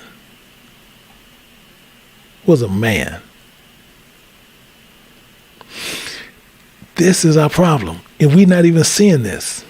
In fact, let's go back over here Deuteronomy 28. Let's look at verse 37. I want to show you something in 37, which is even more crazy. In 37, it says, thou shalt become an astonishment, a proverb, including a byword among all nations, whether the Spirit of God lead thee. Astonishment is talking about an amazement, a marvel, a wonder before people. And we're going to become a proverb. We're going to become a resemblance, a human similitude, a parable spoken about people. But that byword, here's the problem. Because he's telling you, he's making sure you're going to be that byword. And a byword. That's why he got byword last. Reason why? Because it's a disgrace. You're a proverb. You're similar to the what? A taunt, a mocking. He's making sure that's us. And we're going to be among all people. In fact, since we already own that, we might well go on in. See what's in door number 2. We're going to look at Lamentations. Chapter 2. Lamentations chapter 2. And we're going to look at verse 15. The reason why, because we want to see here, because he's saying we're going to be a byword, we're going to be a proverb, we're going to be an astonishment. So, and we're supposed to be prospects of becoming Israel. We're supposed to be Israelites. We're supposed to be prospects. But it says this, and all that pass by clap their hands at us, hiss and wag their heads at the daughters of Jerusalem, at us, at the daughters of Jerusalem, at us, saying, is this the city that men call perfection of beauty, the joy of the whole earth? Tell you what, I'm telling you, you can't make this stuff up. People in the land, they're going to wag and twist and hack and all their head, and they're going to look at you and they're going to say, is this the people? And they got high blood pressure like this, and strokes and diabetes and cancer and arthritis and sickle cell and obesity and liver disease, asthma. And man, JoJo got some bad hemorrhoids, man. Is this them? Is this the people? You embarrassing God in front of his face. You embarrassing God. But you worry, but you ain't trying to keep your stuff intact. So what you do? Let me take this and let me take that. Let me get this to suppress that. Let me get this to suppress that. Hey, doc, what can I do? Doc, I got sickle cell. Doc, I got arthritis. Doc, I got a stroke. Doc, I got a liver. Doc, I got asthma. Doc, I got diabetes. Doc, hey, I don't know if I got cancer. Doc, can you check my blood pressure? Doc, I got them hemorrhoids, doc. Become a byword. Is this the perfection and beauty of the whole earth? Let me tell you in Deuteronomy 28:46, it tells you this. It tells us right up front. In Deuteronomy 28:46, it says, and they shall be upon thee for a sign, including for a wonder. Why? I don't care where you go in the world. We all have the same problems. How is people in another country got high blood pressure and we got high blood pressure here? How is the people in another country, they got arthritis over there and we got arthritis over here? The same thing. The same thing. Can't get around it. Think about it. We sit there and we walk and walk and walk all day. Same thing, Middle Eastern guy. He's my physician, and knowing me for a while. And right when I turned 46. I believe when I turned 46, and then he's Ishmael kid, and he know who he is, and he know who I am, and he knew I knew who I was. And me and him, we'll talk plain. He said, Michael. I said, yeah. He said, man, we're cool. He said, but I want to tell you this, because he keep thinking, because he's the firstborn being Ishmael, but not for these other flesh, but he still try to push his authority on that. And he said, but I want to tell you something. I said, yeah, what's up? He said, man, you healthy. He said, but I won't need you to do me a favor. I said, what's up? He said, I want you to start taking a bare aspirin. One that bare aspirin, low dose, every morning. I said, man, for what? He said, I don't want to hear nothing about you getting a stroke or causing a heart attack. He said, because that is so prevalent in black people. He said, so I don't want to hear you in the hospital or have died behind one of those two. He said, so if you're not doing it for yourself, he said, do it for me. If you consider me a friend, do that for me. And you know, those are two of the most dangerous things that's in our thing right now. We get strokes at unreal rates, as well as we have heart attacks at unreal rates. And this man, he said, man, dude, you healthy, you good. Gave me a clean bill of health on everything. But he said, but you at this age where you're getting older, and this can happen. Why?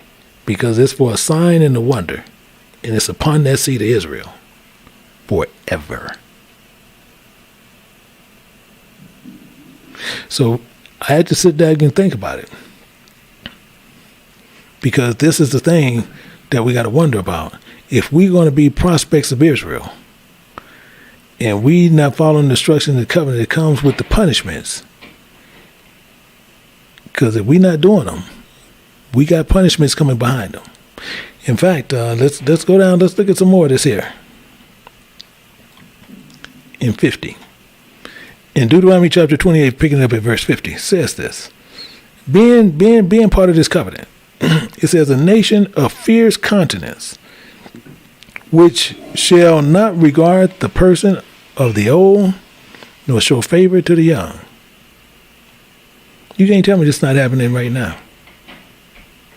Because he's telling us this right here from verse 49. It says, the Lord shall bring a nation against thee from far, from the end of the earth, as a swift eagle flieth, a nation whose tongue thou shalt not understand. And they're going to come with fierce countenance. And fierce is talking about a rage. Fierce countenance, a fierce rage against us. Understand where this is coming from. Understanding what I'm saying here. I want you to clearly get this. Oh, I want you to get this. Because if you can turn yourself, we're good. And with this fierce countenance, and we know he has a fierce rage. That's all it's on. This rage that he has, this cruel, and he's dangerous. That's what this is saying. And his countenance is his appearance in anger. We can see this even today. You can see all our fallen ones that we see on the news, and they treat us as we're nothing. And the first thing people want to do is go march. Go march. And they've been marching for more than 50-some years. Nothing changed. The biggest thing that gets me is not what they did on George Floyd. That was the tragedy within itself. What gets me the most is Rodney King, when they let you hit you right in the face. And the reason I say Rodney King so much, they got on video watching all these officers beating this man with a metal baton in each one of their hands. And if that man's arm moved, they hit him again, just because it moved. And the reason why this is so important is when they took these men to court, 12 Gentile jurors found those police not guilty. And they went frame by frame, saying every time this man moved when they hit him, it was like a defensive combat act, something that he was doing, they were calling it combative. He was being combative in some type of way. That fierce rage, that cruel. They didn't show favor to the old, nor they show favor to the young. It's telling us this right here. So when you sit there and you think about that, that's what I say. Same thing. We seen the tragedy what happened with Floyd and many other ones that was before him and many that after him. But when you sit there and see where people can do that and go in there and literally sit there and say that those cops did nothing wrong, it should make everybody think. It should make everybody think. It should even make Gentiles think. Is this what I really into? Is this what I truly believe? Because all you have to do is turn that around and put it on one of them and let other people be doing the same thing. Right when they was over there in Iraq, when they first started going over there, those Middle Easterners was cutting their heads off with knives. Cutting them off like left and right. They thought it was the worst thing since everything against them because they was cutting off their kids' heads. And it was enraging them here made them have a hatred for Middle Easterners here. And the Middle Easterners here had nothing to do with what was going on over there. But they had a rage in their cells because they felt that they was wrong. But they don't look at the wrong that they do to people.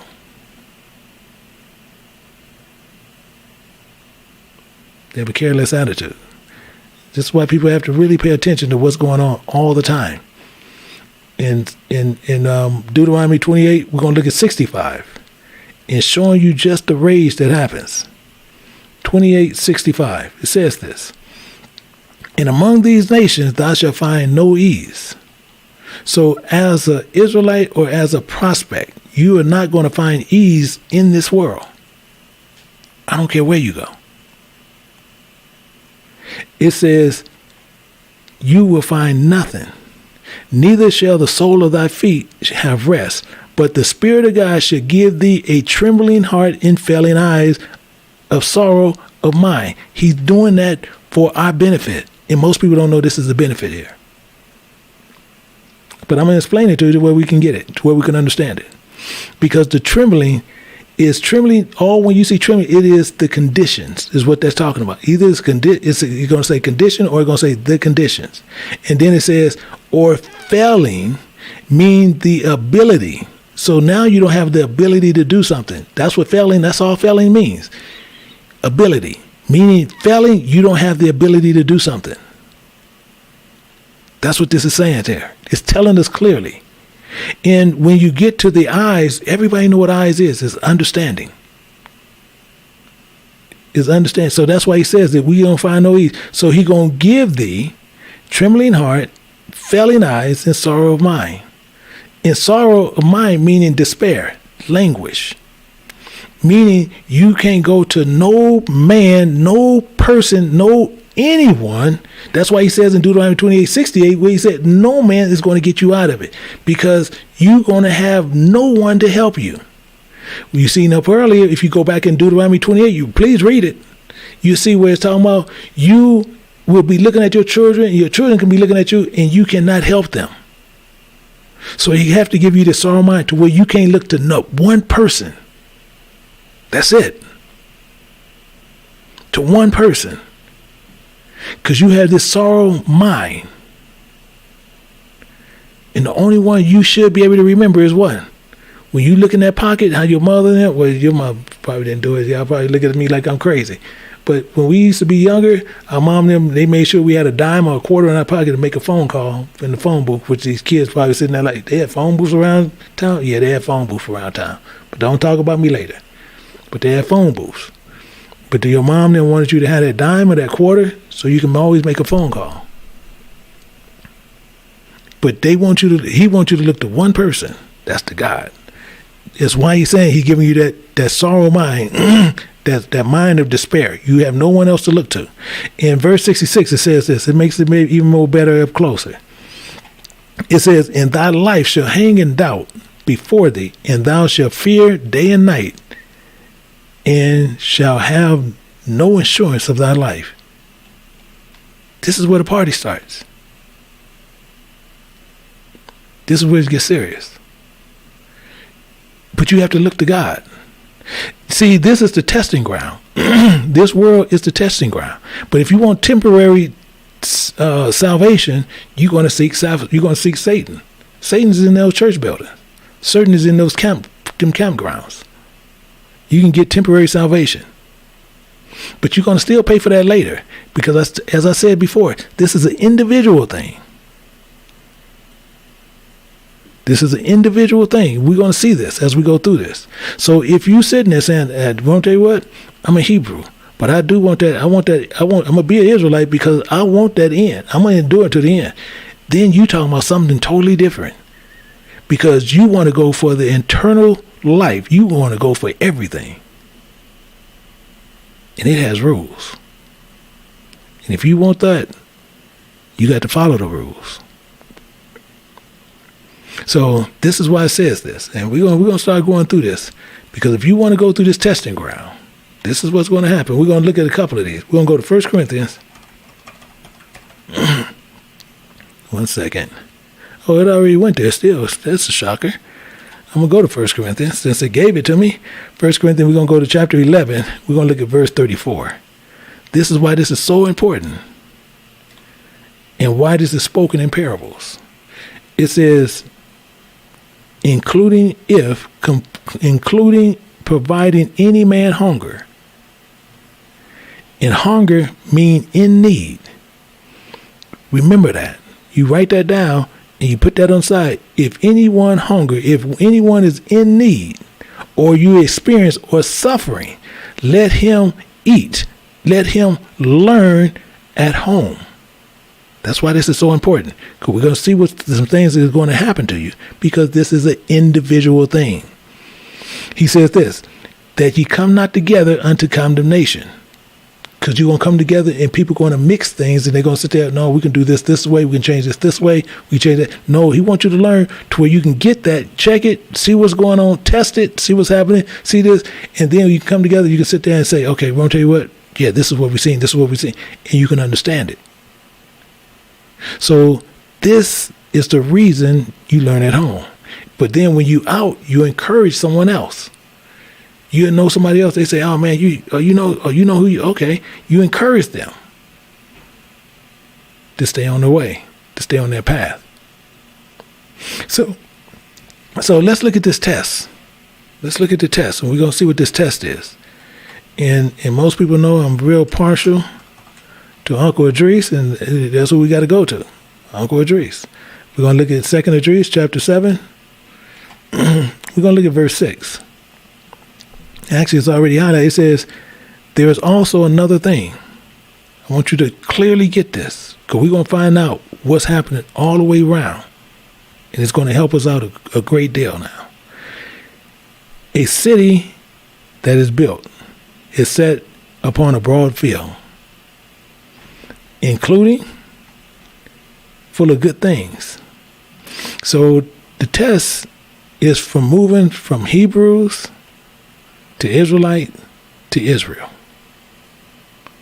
We want the bigger inheritance, everlasting life. So this is set as the construct.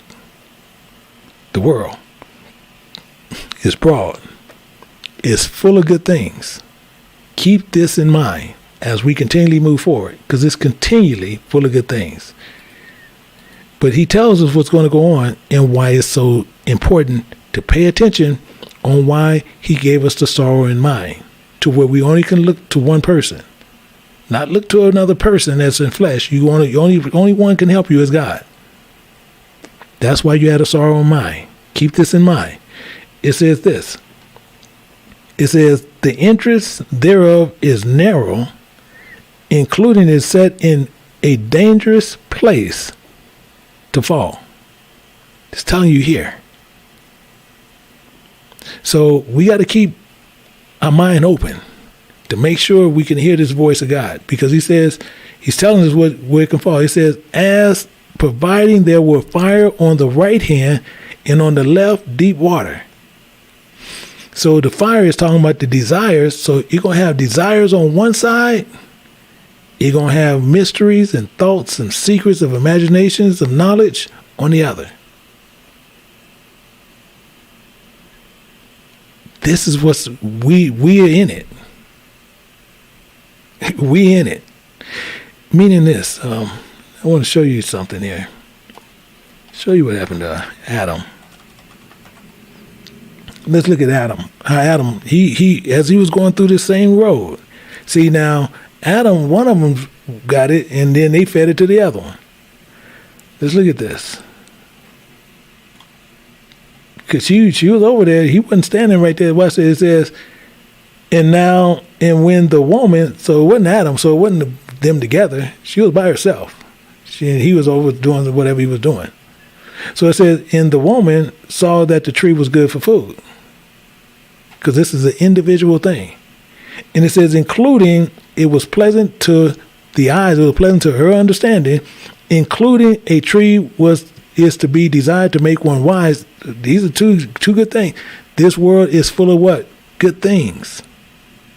But they're not good. They're not good for the kingdom. They're good for here.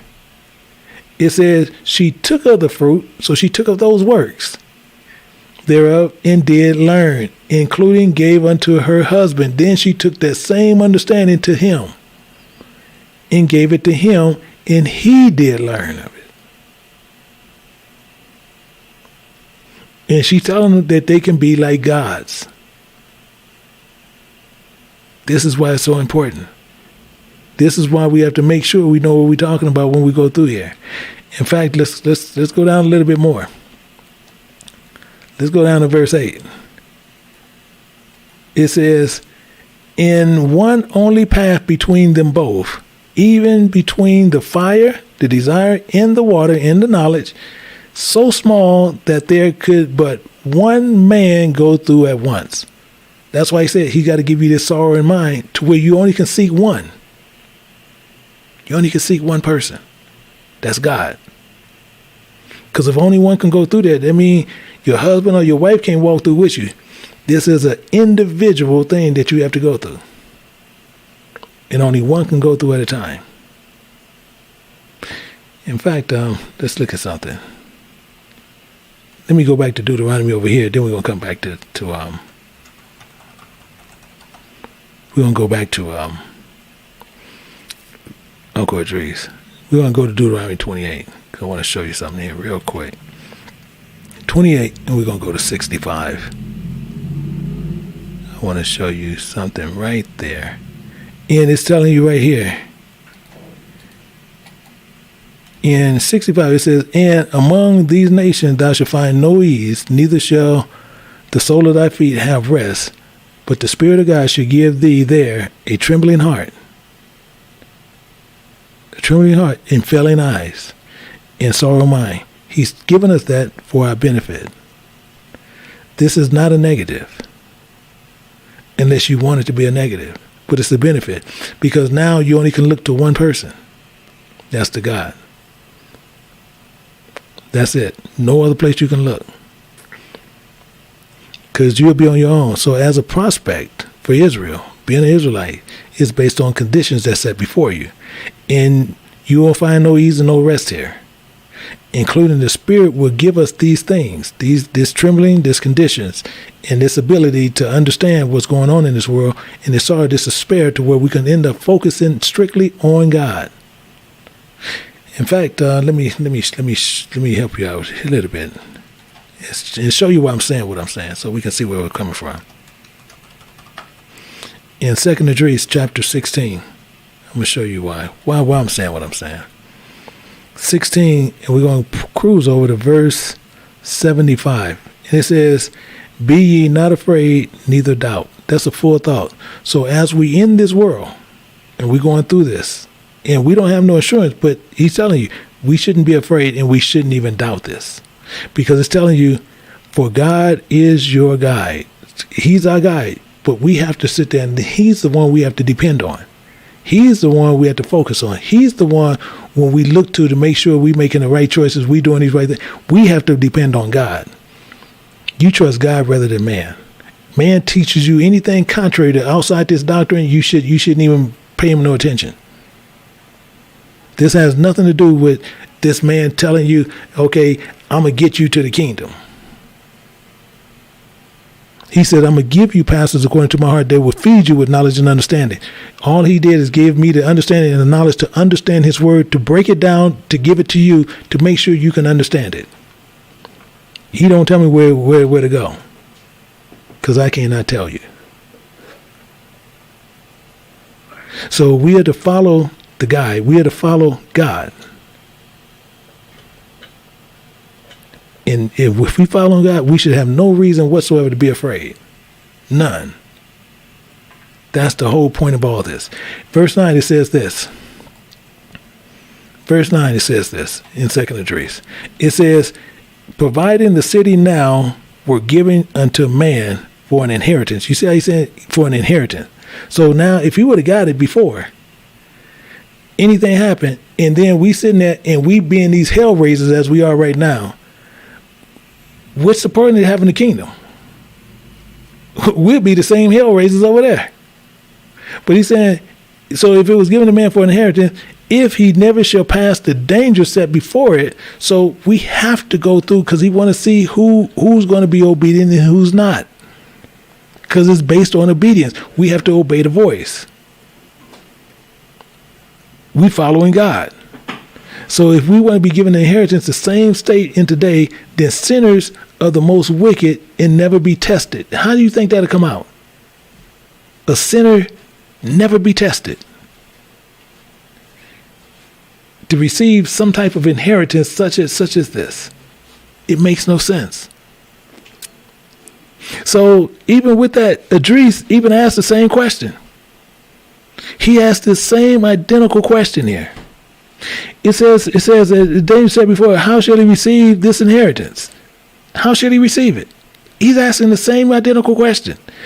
It's saying, if he never passed the danger set before it, how shall he receive this inheritance? It's a question. It's a question that he posed to the Creator. Let's look at this. Verse 10. Verse 10. It says this. It says, and I said, it says so, Creator. Then said he unto me, even so also is Israel's portion. Telling you, he's called us up. Even Israel's portion. We have to go through this. So don't sit there talking about, oh man, I'm going through this, I'm going through that, you want your portion? You going through some hell. Let's pick up a little bit more. Let's look at verse 11. It says this, because for their sakes, because he got to test us. He want to see what's going on. I made the world. He made this, what you want to call this maze. For that reason alone. He says, including when Adam transgressed my statutes. He forgot about him. Why? Because he thought he was going to be a god. Say God do know the day that you learn what I'm talking about, you're going to be guys knowing good and evil just like him. You tell God, hey, shoo off. And Adam forgot about his. You don't think Adam, when he heard the voice of God walking in the garden, you think he was hiding for no reason? No. Satan lied on God. And Satan believed, and Adam believed Satan. Why do you think he hid from him? Satan think same thing he said. And then when he said, who told you? Have you eaten from the tree? No, it's that woman you gave me. God, you were shady. That's how this all works out. Because he done listened to this crazy spirit. And he says, for your sakes he did this. He says, Adam transgressed my statutes, and then was decreed that now is done. This is why he said this is decreed. Meaning what? This is decided in order to be done that way. That's why he's saying this. So we have to go through this. Let's look at something. Let's go down to verse 12. Verse 12. It says this. It says, then were the interests of this world made narrow, full of sorrow. You see that? It's full of despair and travail. Remember all that what we said? Torment, hard labor, agony on this journey. We're going to go through all that. And we're going to go through sorrow, despair. We're going to go through where people, only one place we can look to. We only can look to God as we go through here. But he says this. But they are few and evil, full of peril, including very painful. Including very painful. I'm telling you, we can't get around this. But Christ said this, and I like the way he put this. Christ said this, and I love the way he put this. He said this in Matthew chapter 22. Matthew 22, we're going to look at verse 14. Actually, it's already highlighted. It says, for many are called, for few are chosen. Many are called, but few are chosen. So the choice is yours. The choice is yours on what you want to do. And many people, it's up to them. It's not what you want to believe. It's not what somebody else want to believe. It's what you believe. And it tells you in 2 Peter chapter 1 and verse 10. It says, wherefore the rather, brother, give diligence to make your calling and election sure. For if ye do these things, ye should never fail. So my thing is always doing this. You make that election sure on what you want to do. If you sitting there saying that you're Israel, see, you're not Israel, so you might as well take that out your mind, because you ain't prevailed anything. You can get that out your mind. You're Israelite. You're a prospect. You shooting to become Israel. So you got people that run around all day talking about, I'm Israel. No, you're not. You're not Israel. You're a prospect. Yeah, well, what are you? I'm a prospect. Oh, okay. So we have to make our election sure. And drop down to verse 13. 1 Peter chapter 1. Actually, 1 Peter chapter 1. 1 Peter chapter 1. Verse 13. And this is what we have to remember. It says, wherefore, gird up the loins of your minds, be sober, including hope to the end. I'm telling you, to the end, to death, for the grace that is to be brought unto you at the revelation of salvation of the Anointed One. That's all they're saying, Jesus Christ. Salvation of the Anointed One. Of that word. Hoping in the name, hoping in that way. And to make sure we're clear on this, we're going to hit something as I'm closing this out. We're going to make something really clear. As we said at the beginning, we're going to make it clear now. We're going to go to Revelation chapter 4. Why I want to go there? Because I want to make sure that they clearly understand where this is coming from. Chapter 7, verse 4. It says this. It says, I heard the number of them which were sealed. These are sealed. See, now you're sealed. Once they're sealed, these become Israel, not Israelites. So it says, were sealed in 144,000 for the tribes of the children of Israel. But this is going for every generation, from the beginning of time to the end of time. And you're going to see what's going on. The reason why people get this mixed up is because they see the 144,000, then they want to say it's only 144,000 going to be in heaven. Stupidity on top of stupidity. Because you can go to Revelation chapter 21, you can see heaven coming down. That's to show you the stupidity. However, it's telling you 144,000. As you can see in the beginning, it tells you 144,000 per generation. And it's going to prove itself right here in Scripture. And these are the ones that are sealed in every generation. And watch how it goes this.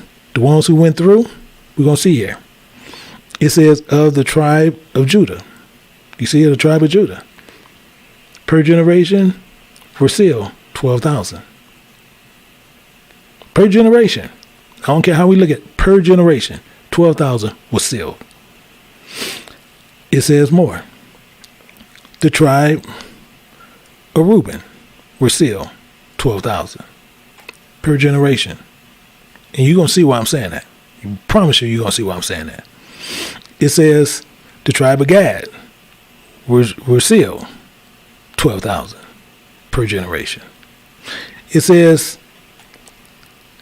verse 6, the tribe of Asher were sealed 12,000 per generation. For Naphtali, 12,000 per generation.